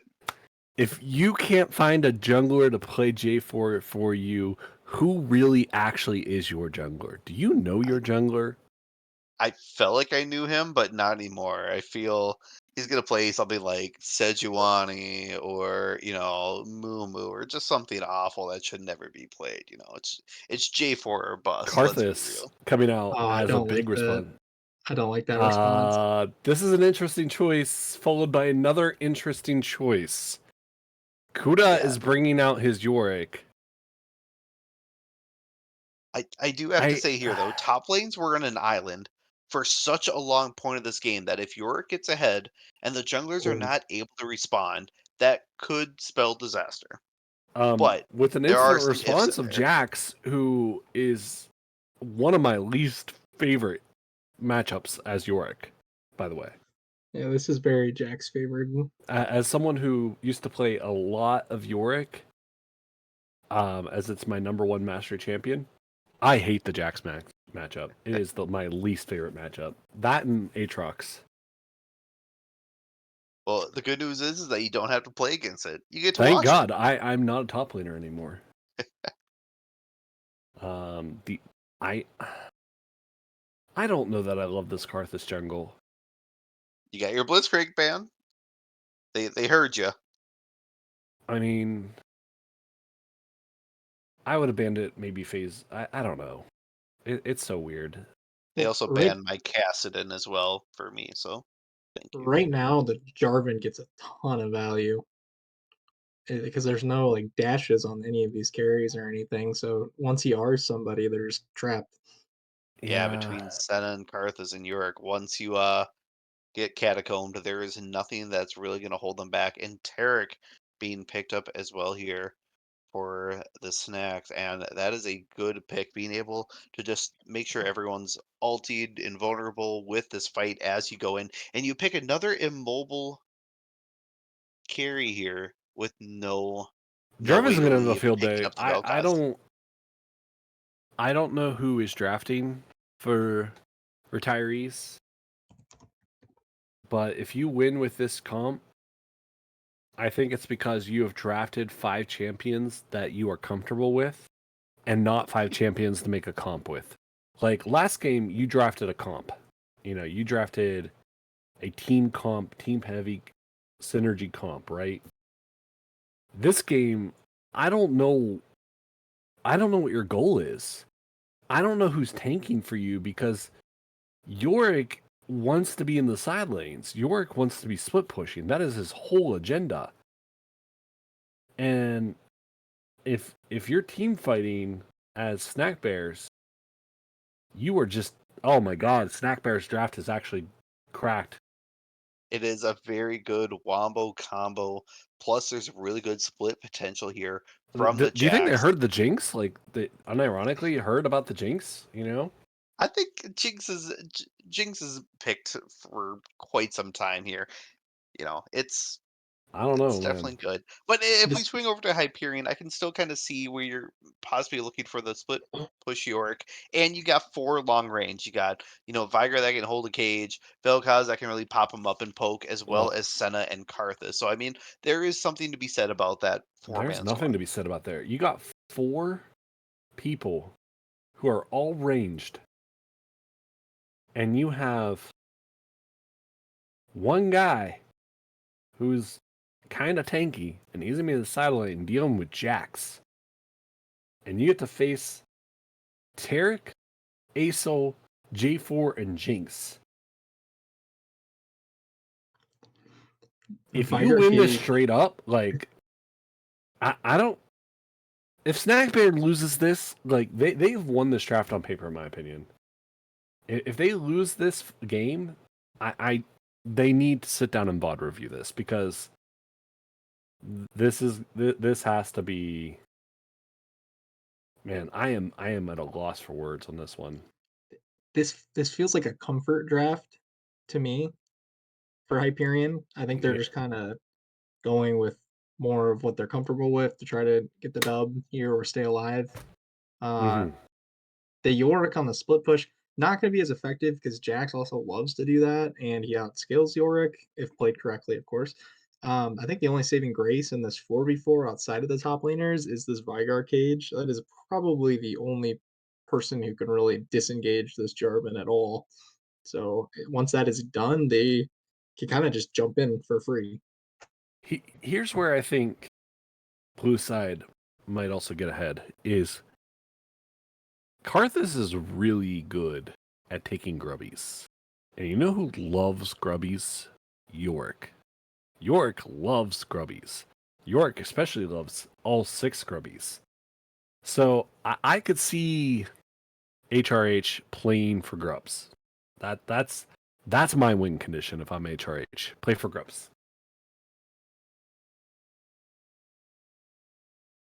Play for grubs, play for late, play for scaling. You know, Vigar, 1000 AP, one-shotting people. Hope Jinx doesn't take over the game before 20 minutes. Hey, hope J4 doesn't gank before 3.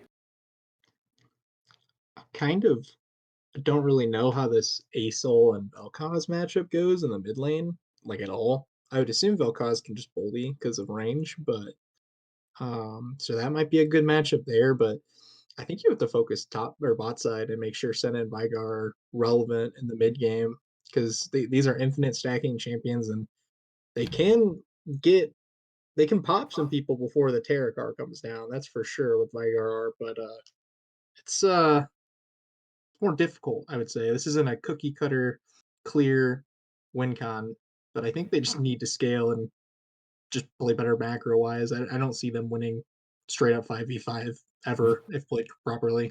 Vigar's the AP carry here, right? Like, he's got to be. I believe so. This has got to be Senna support. I don't think the souls for farming ADC Senna is very good at the moment.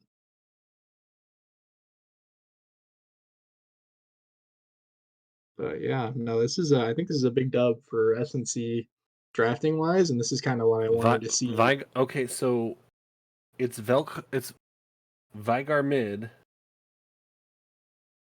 Vel'Koz support, and Senna AD carry. I don't like this. Is that what it is? Yeah. Really? I mean, I'm just ready for the J4 to Catechism 3. You know, Aurelion Sol being able to crash down a meteor right on top, point blank on them as well, and then basically Jinx and team cleans up the fight if anyone is left off of that. So I feel like we're going to see a giant wombo combo from those two come out at some point. No, they haven't locked it in officially yet, but yeah, I don't know. I have questions, man. Well, let's see what they do if they swab any. Like, no, it's going AD carry. This is really weird. I don't like this, especially when I think Vel'Koz wins. But you know, when you're at the retirement home, you're on the back 9, and they just say, "Let them have fun. Just let them play." True. You know what? Yeah, I mean, one thing I would say is Vel'Koz would be really good into Tarek as well, because they can't really do anything about this poke. But I don't know, man. I think you're trolling by playing Senna AD carry right now. Well, we will throw it over to a quick break here before we get into the game, and we will continue discussion right after this.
Welcome back, everyone, here for Game 2.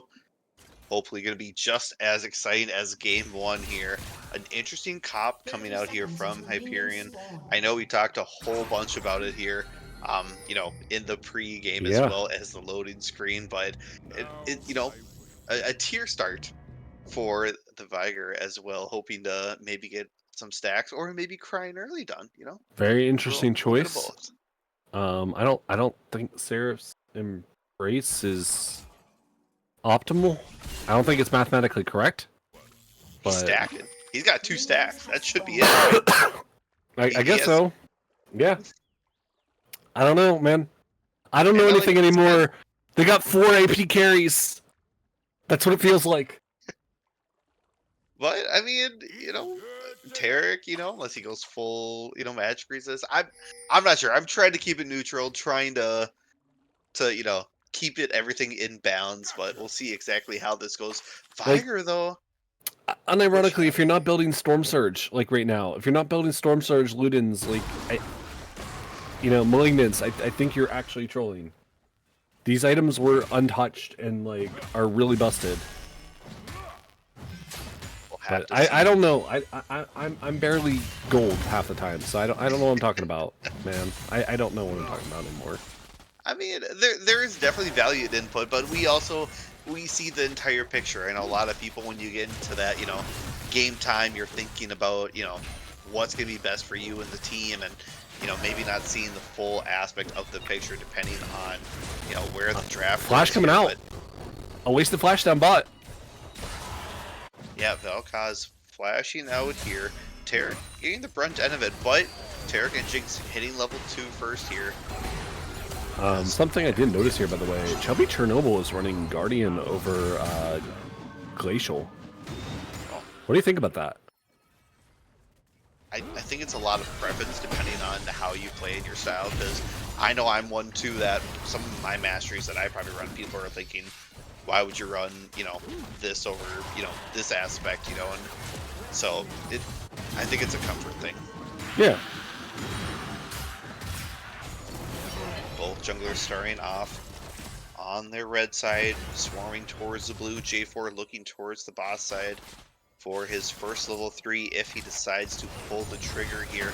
No flash on the Vel'Koz, so that could definitely be their point of contention here. Meanwhile, Karthus a little ahead on the buff clear as he goes towards top side. Jack's already backed for that early longsword as well.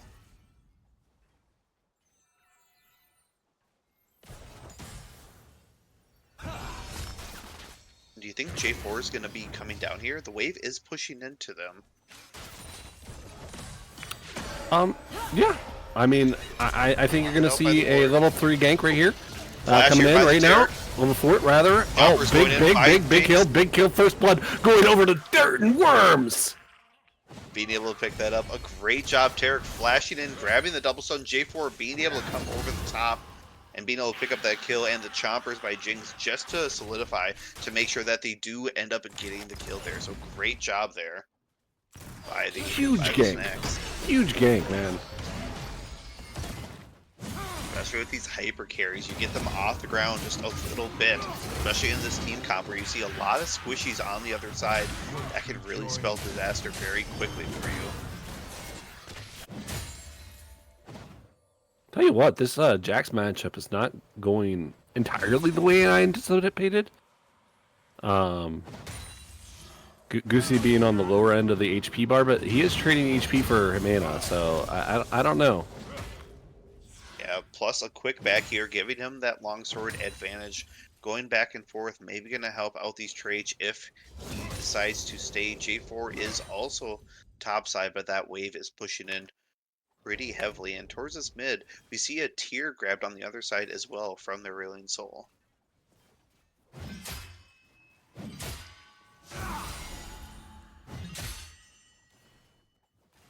Karthus just doing quick clears here, trying to get to that level 6 to be able to help out on the map no matter where he is at. And we have Ocean Drake as well for our first Dragon. And Grubbies are going to be spawning, I believe, in the next 30 seconds, if I remember correctly. Correct. 35 seconds. What are you doing as blue team to prioritize those? Because I think you should be... I think you need this Drake, and I think you need those Grubs. So if you want the Grubs right now, support has to back. Start roaming up there, grabbing the vision. Someone towards that top part of the half got to grab, a control ward and really kind of place that in there. But good job by Jax placing a ward here, kind of by the Toad here, just in case something is going to happen on that. So they will be able to spot out Karthus roaming towards the top side. And they're going to spot him go straight to Grubs. Yeah. He is looking for it right away. J4 is on the complete other side that might be trading Dragon back for this. He's not able to spot the ward, but we'll see it fall at the very end. But there seems to be no one really responding for either side here, taking these objectives. They're just going to trade back and forth. You know, what I don't really love about this is that red team does see Karthus walk across this board, so they know exactly where he is. So they know it's okay to take Drake here, which is like, you know, that's the go-ahead. Go take it, you know. But I don't love that there's no reaction from topside while Yorick is back. I would have loved to see Goosey walk down, try and interfere or something with Karthus. Maiden coming out here doing lots of damage on Goosey. Yeah, Goosey taking quite a bit there. The Maiden as well, just hanging around, soaking up some damage here. And Jax getting hit quite a bit here. You're exchanging quite a bit of mana here. It's also an interesting choice running Conqueror on Yorick. Yeah, as I don't know if that's it. It's working. It's doing things. I don't know if it's the right things, but You're doing something. You're doing something. Can't argue with results either, but we'll see if we have the results to argue with. Tarek here now getting big caught damage out on the a little Tarek. bit. Chernobyl maybe going down here. Burst seal to get out.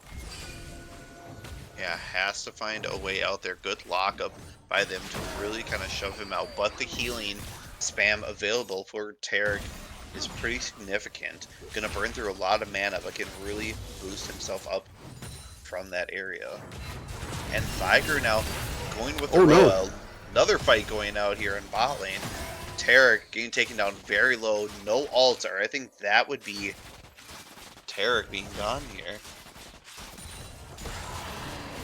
But Viger picking up the Catalyst, looking for the Roa build right away. What are your thoughts on that?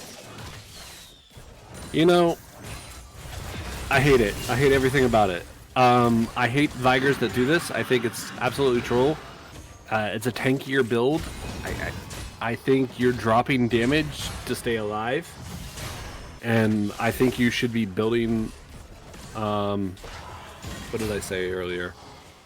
It's the blue Storm Surge. Yep. J4 here looking for the engage.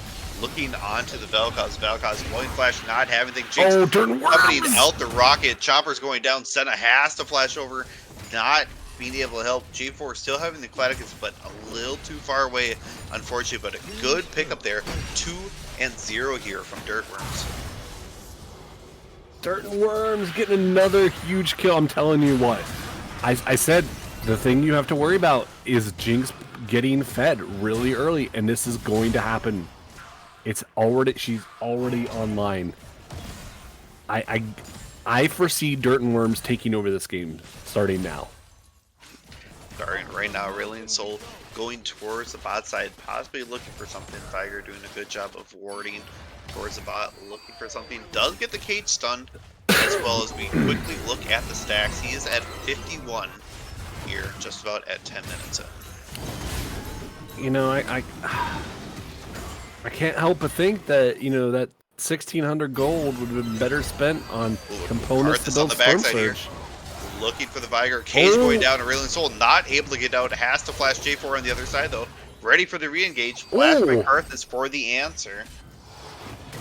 So a trade back and forth. Both mid and jungle blowing out the flash here for that trade. Karthus just looking to swagger back into the jungle. J4 doing a good job of keeping up, though, with the Karthus clears, as well as grabbing a couple assists for him.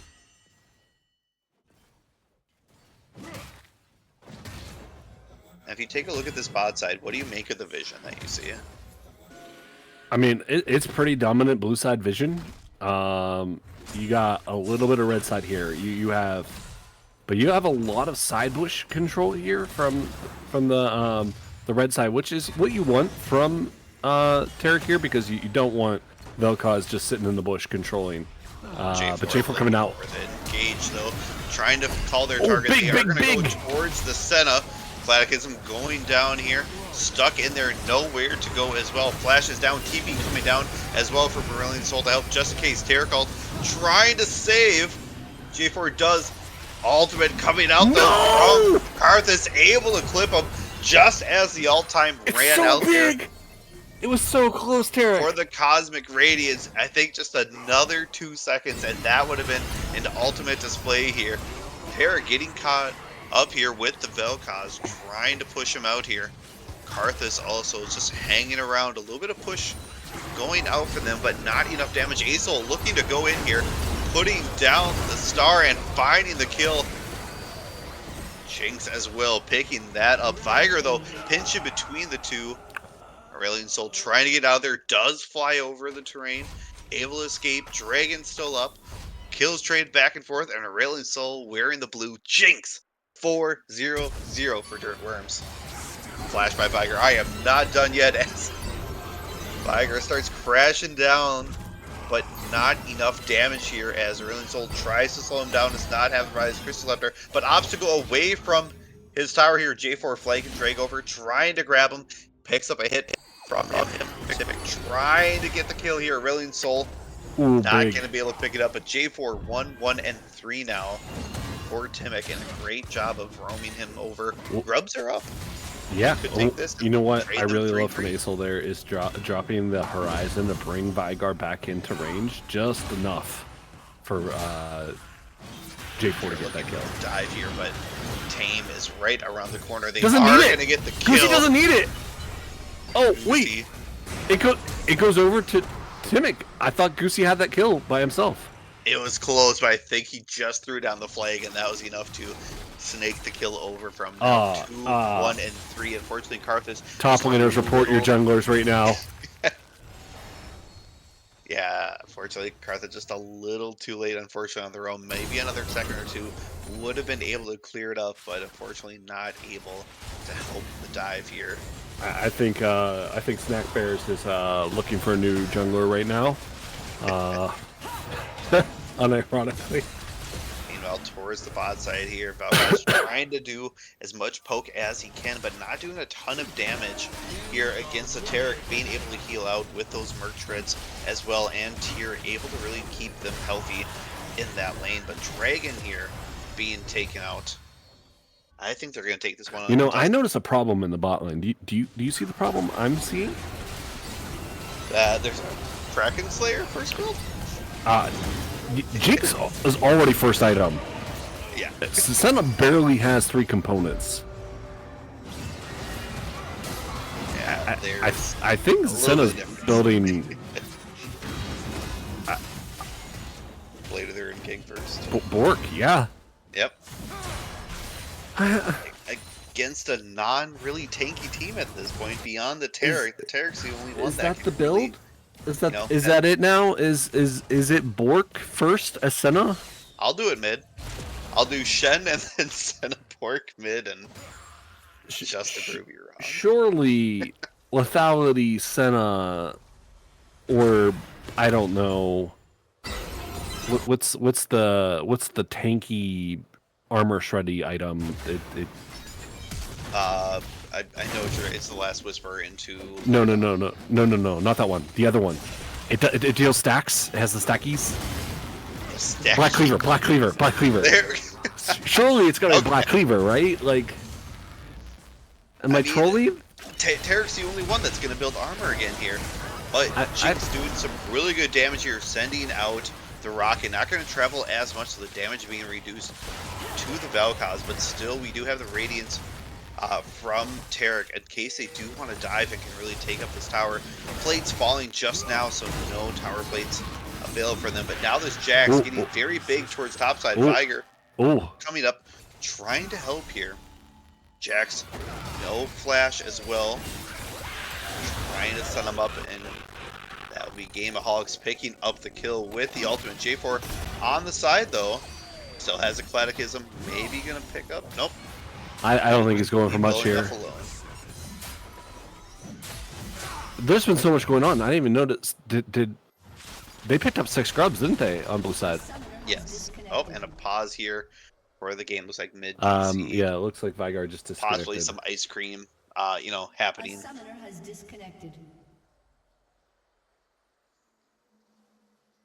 Looking at the builds, what are you seeing?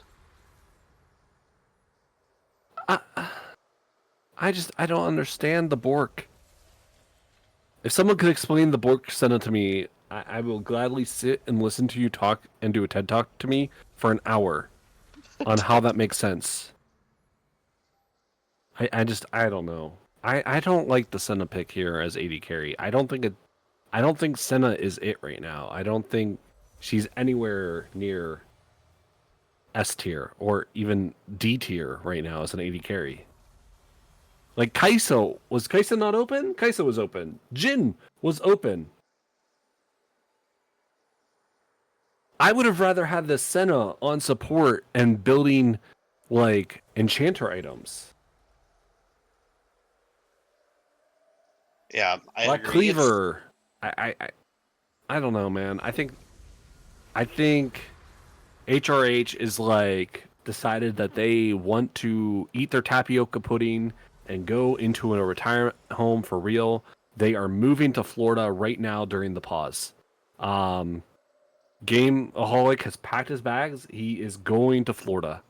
But what He's done. about He's Florida done. Man? But what about He's done. Florida Man? Are you gonna mess with Florida Man? Yeah.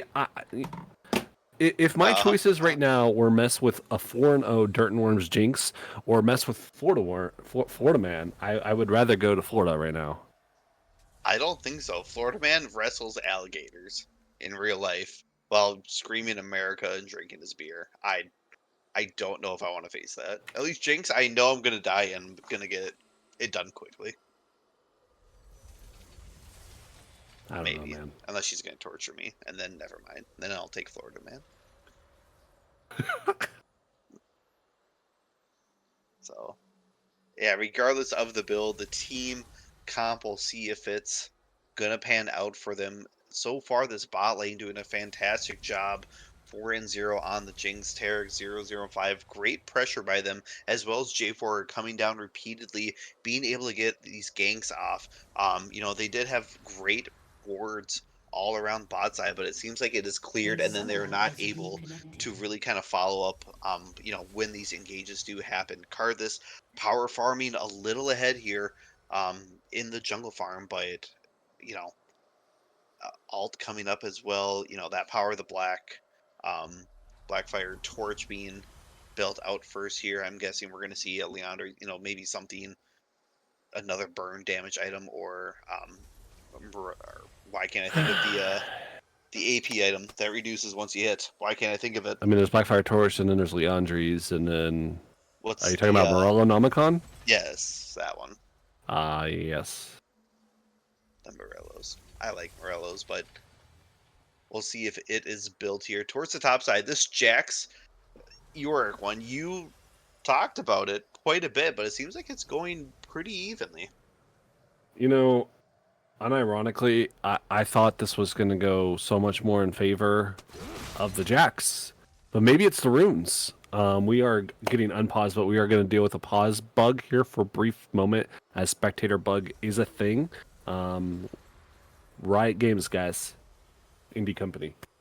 Yeah, maybe one day they'll be big enough for, like a main stage stay or something. Yeah, but... absolutely. Maybe when Tencent owns them or something, they would be a great company. Well, if it wasn't year like 20 for them, Yeah. they're still very young, Absolutely. Talk to me when there's Red Alert 2 or, any kind of Conquer and Command You game. know what? League of Legends 2, we are going to fix these bugs. I don't think they'll ever make League of Legends 2. That's where it's at. League of Legends 2.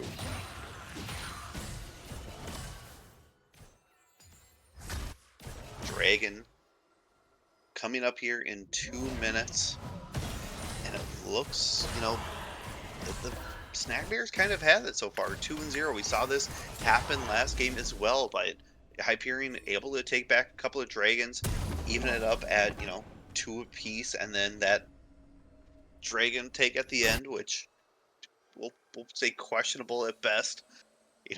Tying that up here. Tarek roaming towards the mid. Maybe looking for a play. It looks like they're rotating now. Railing Soul going top. Jax headed towards the bottom. And Tarek now towards the mid. But looks like Rift Herald's being taken here. This is a good play from blue side. You have 6 scrubs. Go get Herald. This is going to open up your map. This is going to put money in your pocket. You're 2,000 and some gold change down. Open up mid lane. So you're sending them mid. I mean, I would. Yeah, I would too. I was just curious. I would take it mid lane. I mean, you don't want to take it bot side because that's just going to make your map really awkward. Bot is a really easy lane to attack. One team fight on the top side of the map while Yorick split pushes. I think you could take bot side. Ooh. J4 here towards the bot side. They won't be looking to dive. They have the numbers, but they decide to kind of walk away here as J4. Now towards bot, maybe looking to fight with Jax. Smites away the camp. Tarek joining them in the bot side, so a good roam by this Snack Bear squad, and they have really lit up their jungle towards that dragon and doing a good job of boarding early.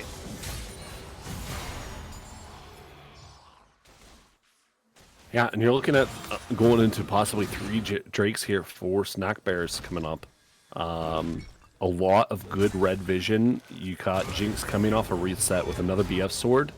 This is going to be huge. If blue side, if Retirement Home doesn't look for a fight here, or look for a pick, it's going to be a very bad situation for them.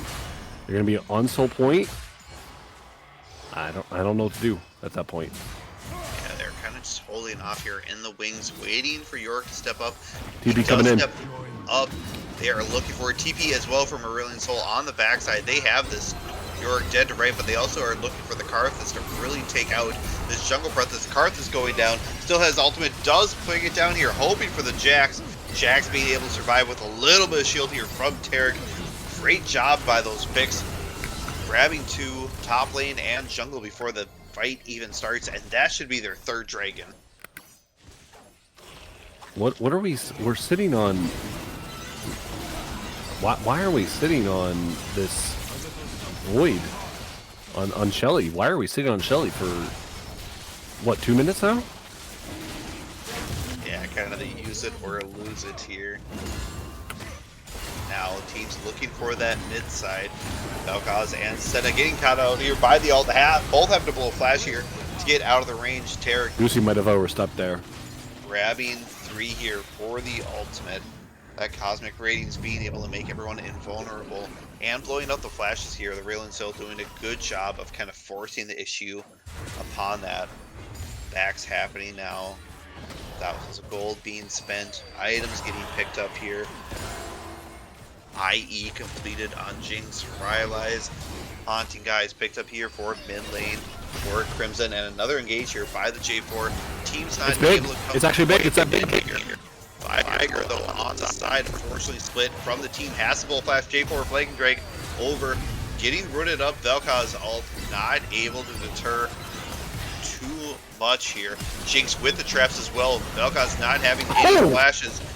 Gonna grab the kill, but on the trade back, J4 going down from the Primordial Burst from the Viger. Now they are looking mid here to take this down. Meanwhile, Yorick splitting off on the sideline. Jax. See, this is what I wanted earlier. Yep, Karthus kind of just splitting off in the jungle. I don't know. I'm staying. I'm fighting. I'm getting that turret if I'm Yorick. Jax doing a good job my there. God. 3rd hit.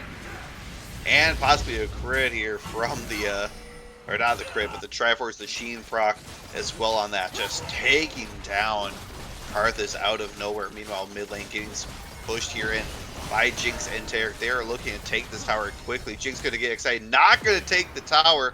1 hit away, unfortunately. Senna trying to wrap them up just in case, but that tower is hanging on by a sliver. Viger now 117 stacks.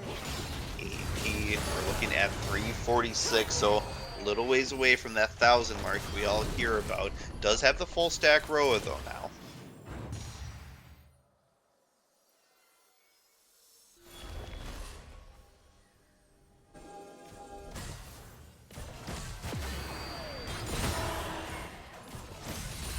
Dragon coming up here in 2.5 minutes or so, splitting towards the top side. Does not have TP to join yet, but can fly over quite a bit of terrain. But Jax on the other side, looking for something. There is that. Oh no, did he just hit the wall? Oh no. Please tell me you saw that, Moby. I didn't see that because I'm looking at this bot lane that they just took Herald to. Yeah, Herald to the Basically dead bot lane. to the I don't. wall. Oh, is that what happened? Okay. Yeah, he took it straight to the wall. Couldn't turn fast enough. Herald is hard to it's hard to stir. It's like hard a to noodle steer. ball, you know? Is Jax just dead? No. Okay. They are gonna get this tower here for themselves. Aurelion Soul looking for. Oh, big. Jax might go down here, but he is going to get big. Wow, no. Karthus ult is Your E gonna is grab not him. going to save you there, buddy. It does reduce AoE damage, but not enough from a Karthus R. Yeah. Fun very fact I learned, by the close. way, today is that Jax's E reduces magic damage and an AoE. Interesting. But you did take down 2 for your efforts. Dragon coming up in a minute. That is their soul point here for Snack Bears, and I have to think they're going to go for it on spawn, or at this point, what do you do if you're Hyperion? What's your in back into Is the forfeiting allowed? I know we talked about this. Not. Because It is not. I think it's a forfeit angle, unironically. There is no forfeit fee in this league. You could forfeit. Let's not put that thought into anyone's brain. You played out. I'm seeing 1,000 gold sitting on 2 people. You catch those 2 carries out, you suddenly have a way back into this game. But there's only 2K difference. Just like last game, you think there's a lot of room, but it's so close. Look, if you can get this straight, you stall this game out another 15. But there's no way I'm playing this game and having a Bork Senna as my 80 carry. Unironically, like I can't do it. Some split pushing going on here from the Jax. York having to back to answer that. Does have TP as well as Jax, but engage here coming down from the J4. All Psycho Pump's just dead here by the Aurelion Soul, grabbing out Senna. The cage comes down from the Viger, looking for anyone, but unfortunately, Terrakal gonna deter anyone from coming in right away. Oh, and that is gonna be a he's fight dead. back and forth. Ultimate coming in, Jax unfortunately falling for that ult, and Viger possibly looking for a kill here onto J4 is not going to. Hextech Soul being taken over for Snack Bears. That's huge for Snack Bears. That is going to be massive damage increase for them. Like if you're Snack Bears at this point, all you have to do is guarantee in the next 4 minutes that you get Baron and you end the game, and don't risk Elder, right? Because Elder just flips the game on its head. So if we can do that, Snack Bears wins, I think. We'll see if they heed that advice, though. Baron Dance kind of already going here, trying to grab vision. Scuttle going down, wards as well from Vel'Koz here. Terra getting caught out a little solo, taking a lot of damage, having to flash away here. Jinx as well, able to help him out, but that is a big spell to be blown there just for wards. You know, if I think about it this way, Hyperion hasn't shown many champions in week 1 that I feel like in week 2 are going to get them banned out. So going into week 2, they really haven't shown a lot on stream that they need to be worried for the rest of the season that they're going to just get banned out. Like, they haven't leaked any strategies. You have to look at this as a pro, or maybe unironically they went into game 2 and said all right, let's just play some comfort, and if we win, we win, and if we lose, we're not worried. We showed one of our team comps, but we're not showing anything major. Said it was a comeback. It was a reverse sweep here. Listen, I don't know how many times I gotta say it. Dwight's wrong. This is gonna be the 3rd time tonight. 4th, 5th. Someone make me a shirt, because it's more often than not that Dwight is wrong here. I don't know what Goosey's doing, but it's not winning this team fight, or not winning that fight. It's going back and forth here. Just, dodge and weave, dodge and weave. Vel'Koz I don't know what Goosey's doing wrong that he's losing that fight. Do I just not know how to play Yorick? Like, I don't understand. This is crazy. I think Goosey just needs to back. Just back, reef, get some health here. Ooh, a good flash there by Karthus to get out of the area. Cage going down here looking for Tarek. Tarek having to back out here, though. They are doing this Baron dance and really kind of letting them stall out quite a bit. I don't think Goosey can stop the Yorick. Yorick could actually pull a Yorick here. This is a scary scenario where Yorick could, like, threaten to end. Yeah, J4 barely getting caught out on that cage, just a pixel. You have to look for a pick here, and I think you got to get Baron. I think they're doing it right now. They are forcing this issue here. We do see TP up for both Viger and Yorick. In case we do see the TP from Yorick coming out here, Jax has not responded just yet, but the Baron crashing down on Viger has to pull a flash to get out of there. Big spell cooldown for him, allowing Jax to back and really start split pushing. Baron not started back up just yet, but they're going to poke it here, and Vel'Koz kind of taking the blood of it, and a great shot downtown by Dirt and Worms, being able to heat seat the rocket, and they're going to start this Baron off once again. Oh my god, Dirt and Worms with another ulti to go 7-0. It's huge. It's massive. Baron's just gone. Thinking of the Ruined Hurricane too, so these team fights, he's just gonna shred. Okay. Oh no, their whole team's dead. It's over. The game's over. It doesn't matter.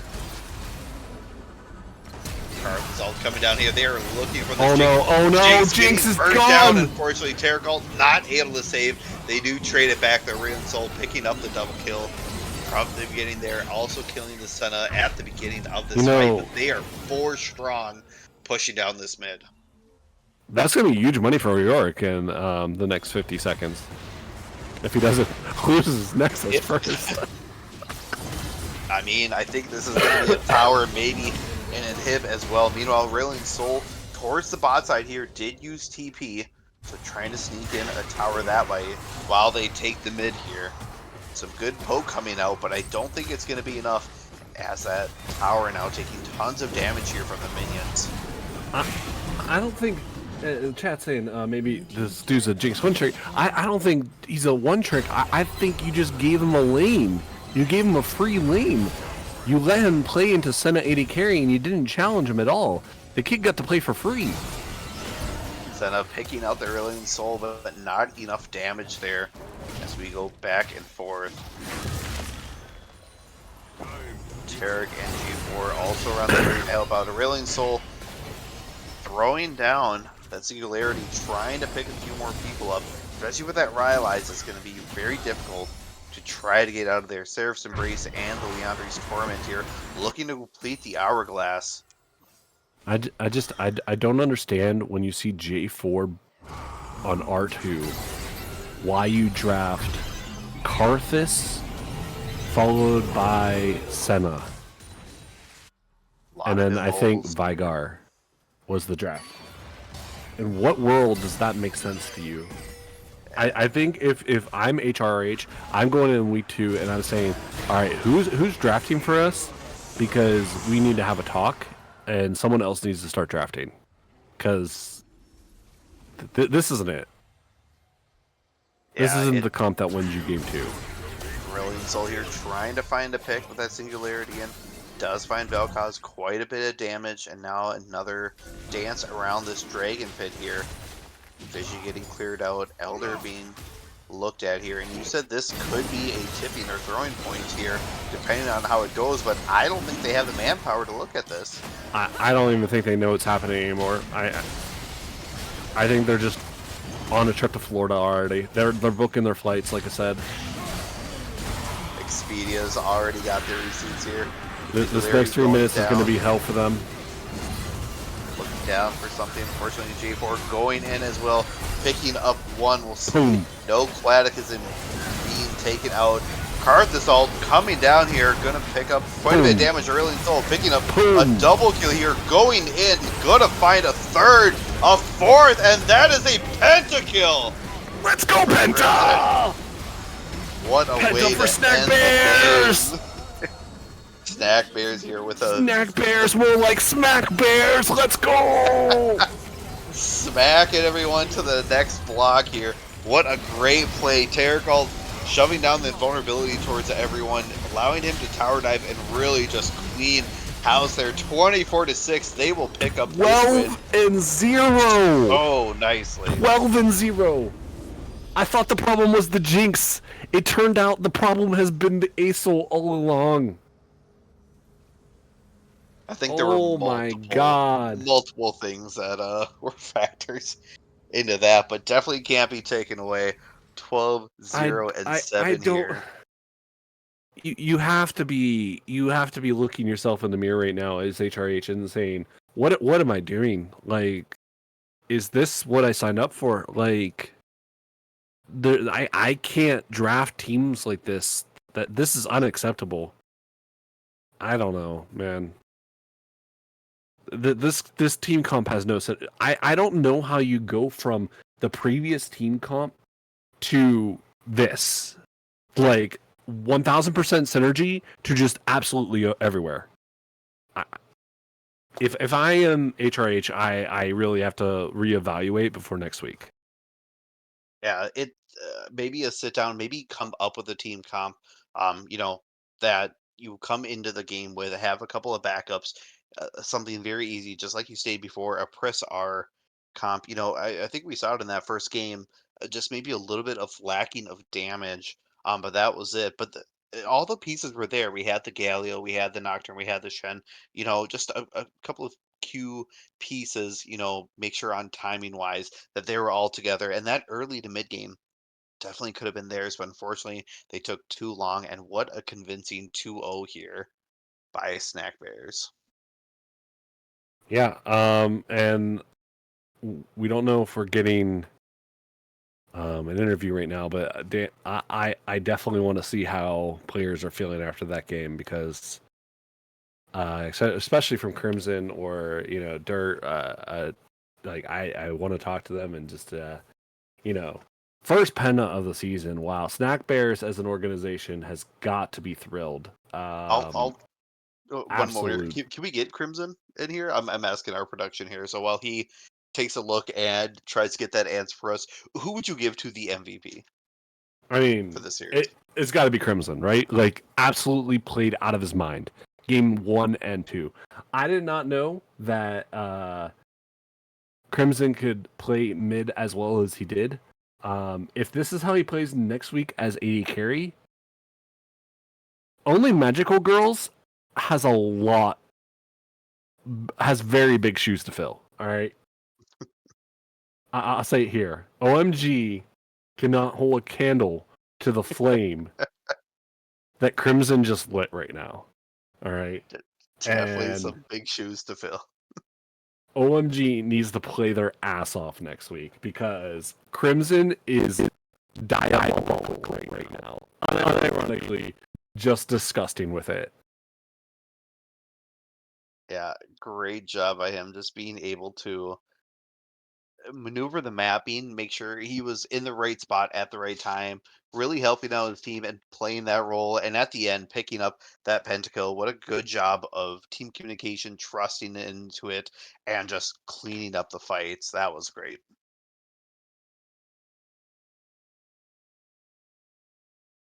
And I think your wish is granted. We have hello. Your flame to the Hey. candle here. How's it going, guys? First and foremost, congratulations on the wins, and congratulations on a Thank you. pentakill in game 2. Absolutely phenomenal. I would like to give full credit to my jungler, my goat, Timic, every game. Timic made the game so much easier for the ASOL. So much easier, especially winning that bot lane.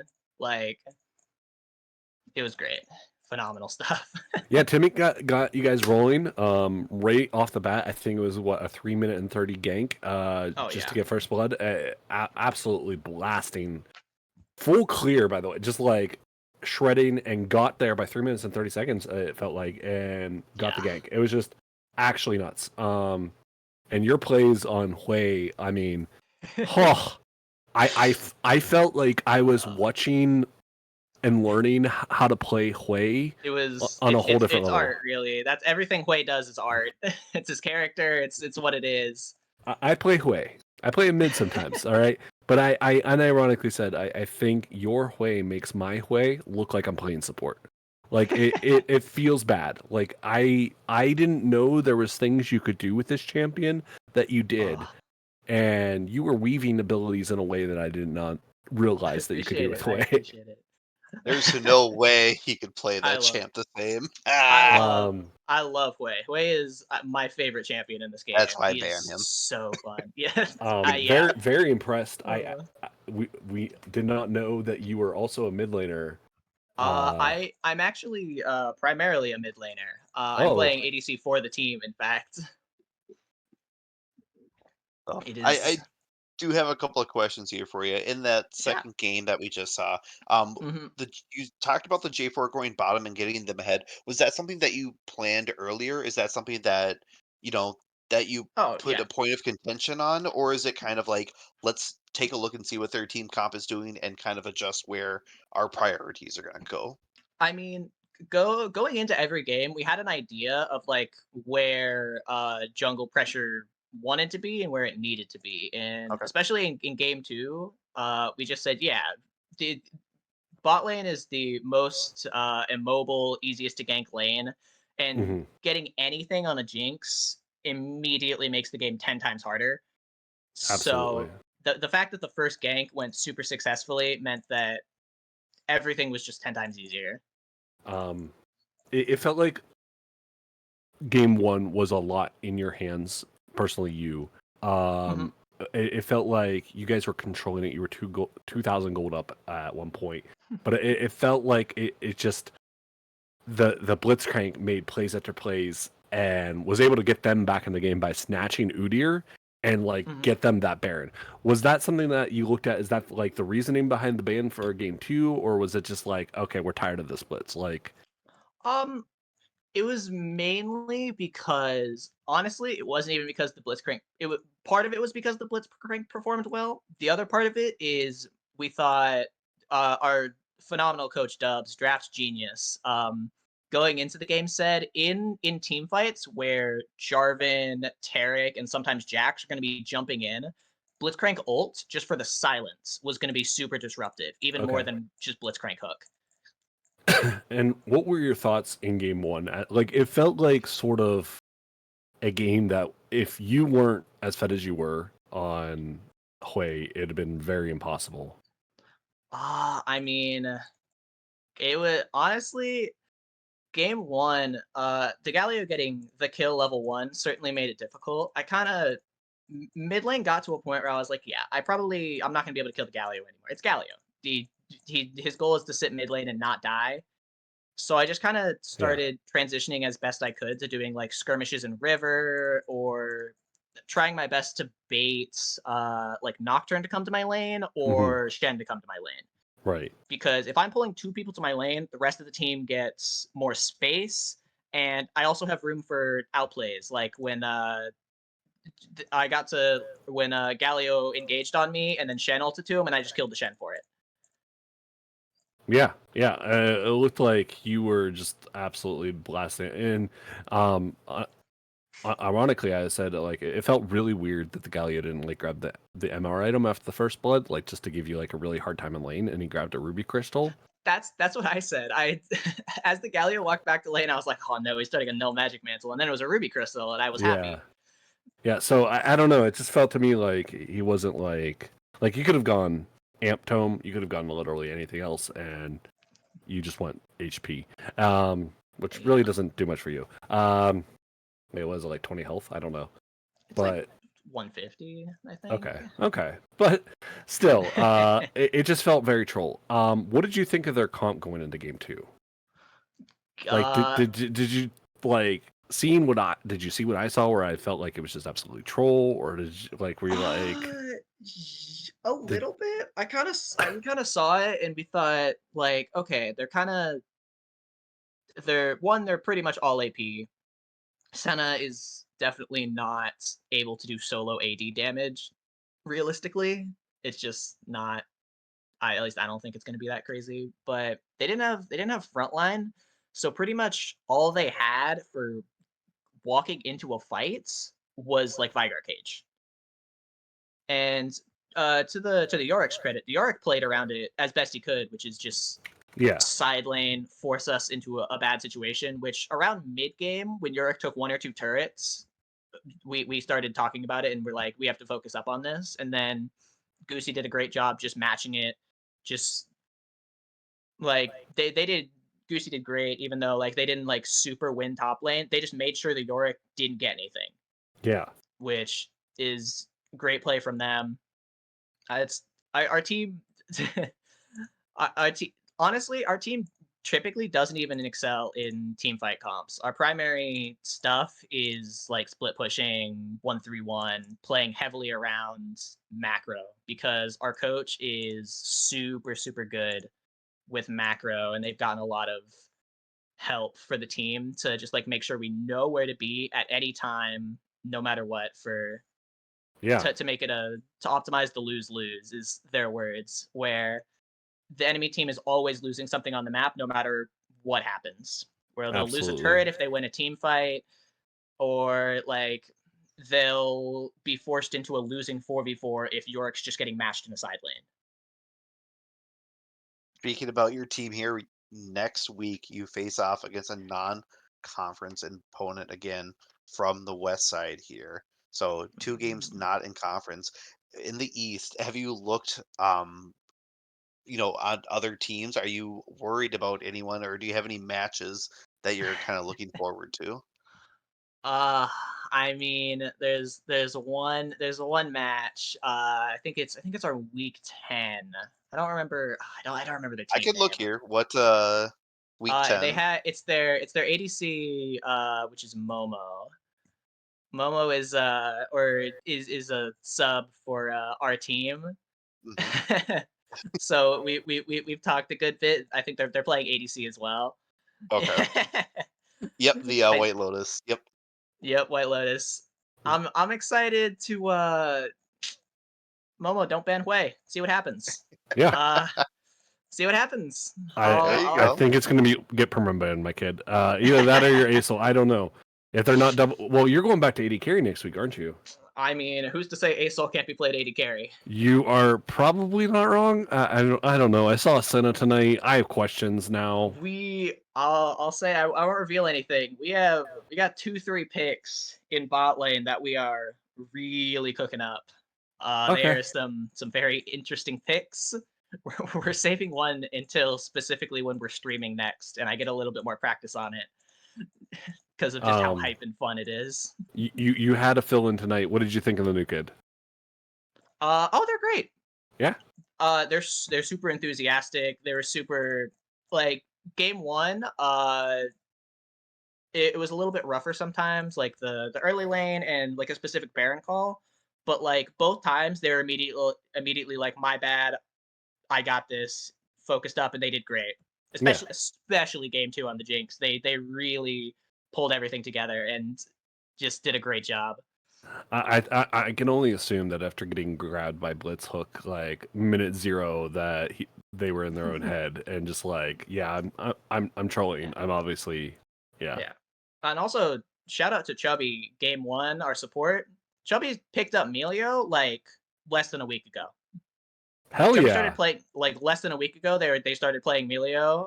Our coach was like, "Hey, you should try to learn Melio. It works really good with a lot of our hyper carries." They learned it. That game one was great, especially like that one dragon fight around like 10 minutes where it was a 4v4 and it looked like really close, like we were gonna He was die, and then constantly Chubby just shielding and healing. Yeah. Yep. Yeah, Yep. it was We called it as a great. Shen ulti. It turned out to be just Emilio. I heard that. That's so funny. It's just Melio's great. It's phenomenal stuff. But Bart, we will wrap this up here. Do you have any final or closing remarks for us here before we take it to the end? I dare any team to not ban Hui against me. Okay. I well, dare them. Well, you know, if you ever see the other Snack Bear teams, maybe we'll just let it through for you. You know. Mm-hmm. I would appreciate it. That would be nice. But it's a great win for our org, and I'm super happy for you guys. And super excited for Snack Dwight in Bears. shambles right now. Dwight is always wrong. I'll tell you what, right now, should be on a shirt. That man deserves a shirt. I will personally make a shirt and wear it next week. Someone get their Dwight, Discord profile picture, Yeah. and I want it to be just Dwight is wrong. I also personally think I deserve #1 PR mid lane as well. Personally, after. Well, currently you are #1. You are ranked 1 as best mid laner in stats. Let's go. I don't even know if they're recording everything. stats, but you are ranked 1. I am what 23, 2, and 13. Yeah, that's a good scoreline. Yeah, that's my CS could have been better. Could have had better CS, honestly. Crazy. My bad. I'll be better next time. You're flexing pretty hard on 2 mid laners here, and unfortunately, you're casting a giant shadow behind us. So I'm sorry. No, you're good. You're good.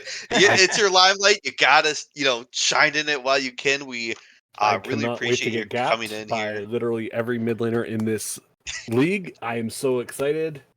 It's gonna be great. You can quote me. He's calling his own gap here. Anyway, we will finish up with our progress tonight. We thank everyone for stopping in. Great games. Yeah. Congratulations again. Can't wait to see you guys on the Rift, and good luck in week 2 here.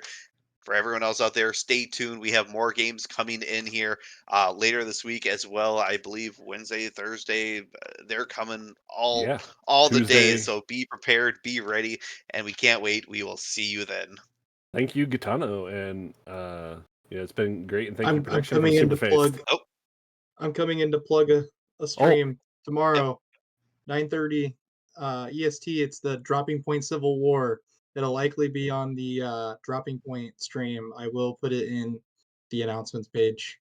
So something to look forward to. Excellent. Well, that's been DP Fifi, and I've been Moby White, and you've been great, and that's Gitano. Also, shout out to our production as well, the behind the scenes. Can't thank you enough for doing all the fun stuff behind, and really, no one sees you, but we hear you and we appreciate it. Excellent. So, thank you so much. Have a great night, everyone. Have a great night, guys.